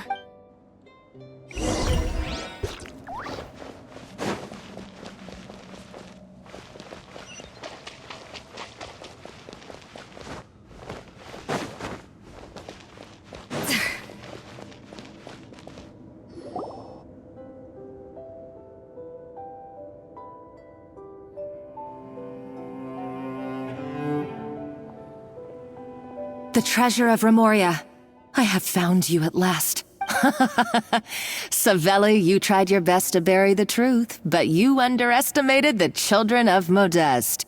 Some fragments of his diary escaped your clutches, and we have held on to them for generations. But I have to thank you too, Savannah. Without your help retrieving the Codex, and with it the last piece of the puzzle, I may never have found this place. But now, finally, the secret to Remoria's military might is within my grasp. The treasure of Remoria is mine! Oh, it's empty. It's empty! Monica? Oh, we were seconds too late. Escoffier? What's the deal with that jar? Savelli's final act! He wanted to conceal the secret of the treasure forevermore and make sure it would never harm anyone again. So he came here after his friend's death and destroyed every last shred that remained. This can't be happening. All the years I spent piecing together the truth, all my painstaking planning, all that for an empty jar. Monica, don't do anything stupid. This ruin is more dangerous than you realize. Oh, shut your pie hole! Praise be to Lord Remus. You barbarian shall be slain.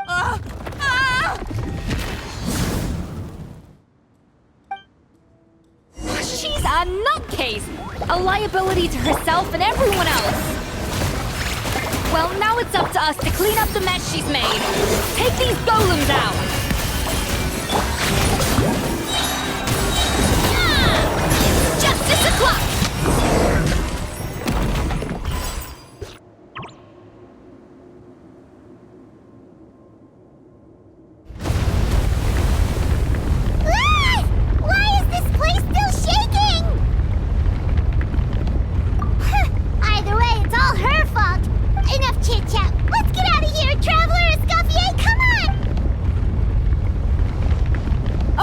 coming! Oh, no, you don't. If I can't get what I want, neither will any of you. I've got nothing to show for my life's work so far. But if I can take another so-called genius down with me in my final moment, then it was all worth it. You're a psycho!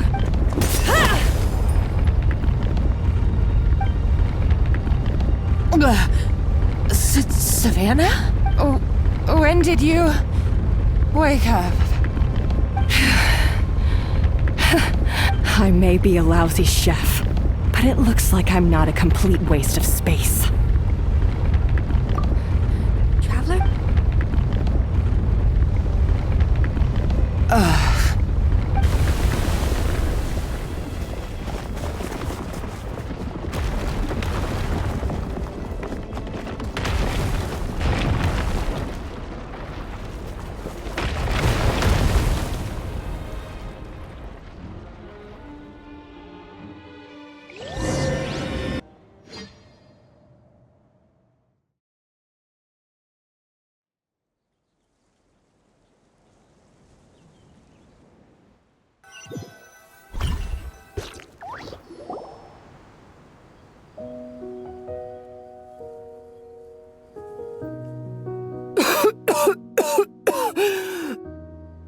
Escoffier! Savannah! Traveler! And Paimon! Venejem! What are you all doing here? What did you expect us to do? Stay at the restaurant and sit on our merry derrieres? While the Traveler and Escoffier were out here risking their lives? We had to do something. Even though that something ended up being, well, waiting for you here instead. I don't deserve any of you. And I certainly don't deserve to be your head chef. It was my fault Escoffier had to leave. Then I couldn't live up to her standards. I acted like a tyrant in the kitchen. And now I almost got myself killed. Come back, Escoffier. Come and be our head chef again. I'll never be able to replace you. Okay, so everything I said to you the day I left, it just went in one ear and out the other? Huh? Sorry, I was kinda in my own head at the time. All I could think about was the Lumiline situation. What was it you said again? Forget it. It doesn't matter. Anyway, I didn't leave this job because of you. And you're not nearly as awful a chef as you think. If you were that bad, why would all your staff show up here for you? Escoffier's right. Sure, you nitpick our work and get us to do things over a lot. But when it comes down to it, you're the one who's always doing whatever it takes to make sure the customers get served on time, every time. Things were pretty rough after Escoffier left. And Savannah's the only reason we've been able to make it through. Our customers know that Escoffier doesn't work for us anymore. But the fact is, they keep coming back. If that's not an endorsement of your work, I don't know what is. At the end of the day, we're all human, and we all make mistakes. All we can do is recognize where we get it wrong and do our best to improve. That's all that's humanly possible. No, I get what you're saying, but what I did to Firmin and to Escoffier, it's unforgivable. Well, about that, there's someone else here to see you, Chef. It's been a while, Chef Savannah. Firmin? I'm so sorry. I put far too much pressure on you. And the way I stubbornly refused to go and see you after you fell ill. There's no excuse. But I'm too late, aren't I? The damage is done. I heard that you can't even hold a kitchen knife anymore. Actually, I think I'm going to be just fine. Huh? We thought Firmin's problem was purely psychological in nature. But after the threat letter came to light, it got Firmin thinking. And then he remembered the tea that Monica used to give him every night. And as it turns out, she was lacing it with Lumiline the whole time. No way! Doesn't that cause nerve damage? It can. High doses pose a risk of serious nervous and sensory complications. But if you calculate the dosage carefully, You can control the extent of its effects. A small dose might simply make a person more emotional, whether that mean more fragile or more hot-tempered. No wonder it seemed like you'd lost your edge. I asked my friends at the Fontaine Research Institute about it. They said that with the low dose I was taking, the risks are pretty small. They also fixed me up with some meds and said I should recover in no time. Well, that's what happens when you give someone a little bit of hope to cling on to. There's more.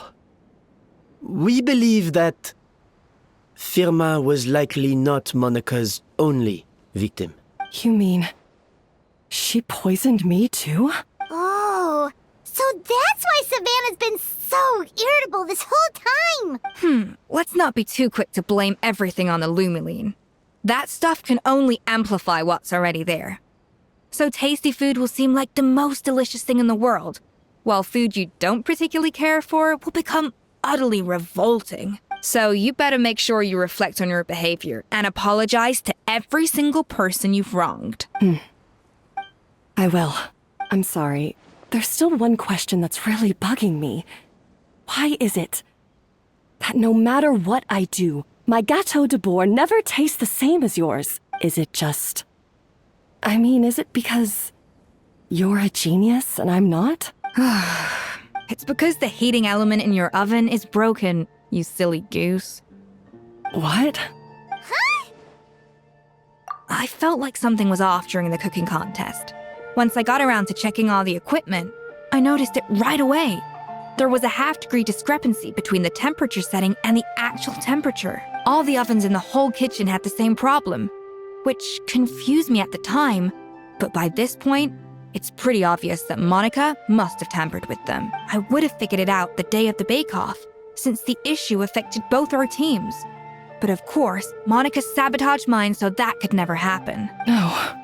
I spent so long trying to find out where I was going wrong, and then you pinpoint the problem in just one night? It all comes back to one simple, undeniable truth. You're a genius, and I'm just plain old Savannah. Oh, cut it out! Stop the woe is me act for a second and just think. I came up with this recipe. You don't think that might have something to do with it? Do you know how long I spent perfecting my Gâteau de Bourg? 3 years! 3 whole years! I know this dish inside out, back to front and upside down. And you've been head chef now for what, 6 months? If that? A couple hundred failed attempts, and you're gonna throw in the kitchen towel and declare you'll never be successful because you're not a genius. You clearly have no idea how many kitchen failures I've had under my belt, or just how long it took me to finally get my recipe to a level I was satisfied with. Genius or not, everyone makes mistakes. Modeste did, Savelli did, everyone does. You're only a lousy chef if you don't face up to your mistakes. Learn from them, and then keep chipping away until you crack the problem once and for all. Surely you haven't forgotten all that. You were no lousy chef back when I handed you the reins. I haven't forgotten. And I'll make sure I never do. That's our head chef. Ha ha! Sounds like we won't need another changing of the guard in the Hotel de Bord kitchen anytime soon. Huzzah! Aw, what a perfect ending to a crazy journey. Look how happy everyone is. So you got your mojo back now? Yeah. Thanks to you, Escoffier. In fact, no. Thanks to all of you. Aw, friends again. So nice to see them finally settle their beef. Good. So now that's out of the way. It's time for payback. You cheated in our last bake-off, and I demand a rematch right now.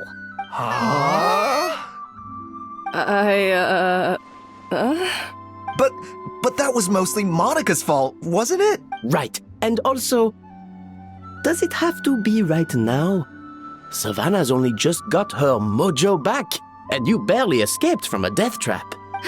No excuses. This is a cooking contest between 2 top chefs, and nothing will stand in its way. So grab your spatula and get ready, because this rematch is happening today, right now, this instant. Hey, so, This whole time you were salty about losing?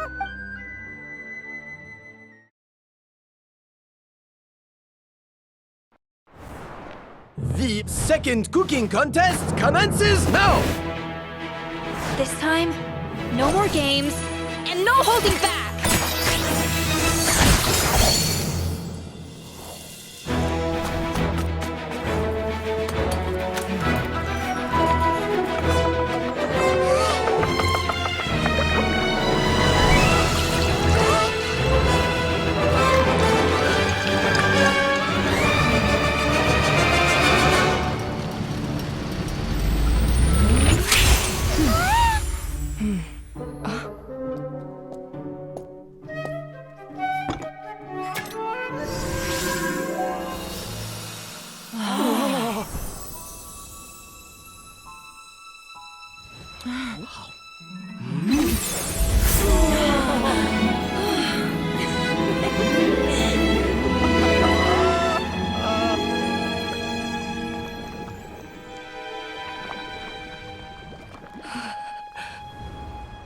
I feel like I don't have the right to be here. Hey, what are you so afraid of? You can't unbake it now. And if you don't serve it, then good or bad, you'll never find out how to improve. If you're too scared to fail, you'll never know what real success tastes like. So? Embrace your failure. Taste it. Digest it. That's the way to success. I don't know. Sounds like it's easier said than done. I'll do it.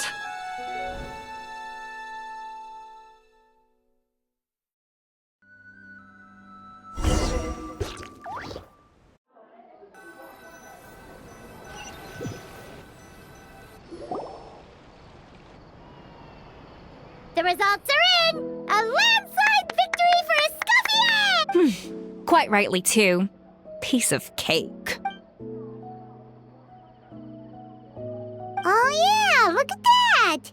Savannah looks pretty chipper too, considering she lost. Now, where were we? Yes. Do you have any more questions for me after everything that's happened? I thought Navia would have filled you in. And actually, I said all this to Savannah before I left. Although, as we saw, I don't think any of it sank in. I had two reasons for leaving. One was the food safety incident, of course, but the other was that the Hotel de Boer had reached a point where it didn't need me anymore. So I decided to step down and look for new opportunities to improve myself. Improve how? Well, a while back, I got to know a fellow chef from Liyue, and in her, I saw so many new possibilities. She has that same adventurous spirit that Modeste and Sibeli had in their youth. Slime mucus, lizard tails. With her, nothing's off the table. There's a whole world of new flavors out there waiting to be explored, hiding away in ingredients we overlook. Case in point, remember those Romaritime flowers down in the ruins? I used them in the cooking contest just now. Did you taste the difference? What? Paimon didn't notice at all! Half of the art of cooking is dissecting the recipes of previous chefs and figuring out the exact constellation of elements that gave their work its signature taste. And the other half, it lies in freeing yourself from the confines of the kitchen. You've got to go out and explore the endless possibilities out there. Uh-oh. Paimon's suddenly not sure she wants to try your cooking anymore.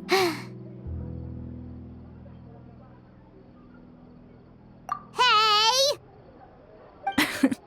Don't worry, it's not going to be a free-for-all like in Modeste's time. Before I put anything into my food, I'll obviously do my research, make sure it doesn't contain any harmful substances. In the meantime, take this. It's a recipe for Petit Gâteau de Boer revised version. I tweaked it to suit your needs as busy adventurers. Hope you enjoy, and remember, feedback is always welcome. All right! So, do you ever see yourself returning to Hotel de Boer?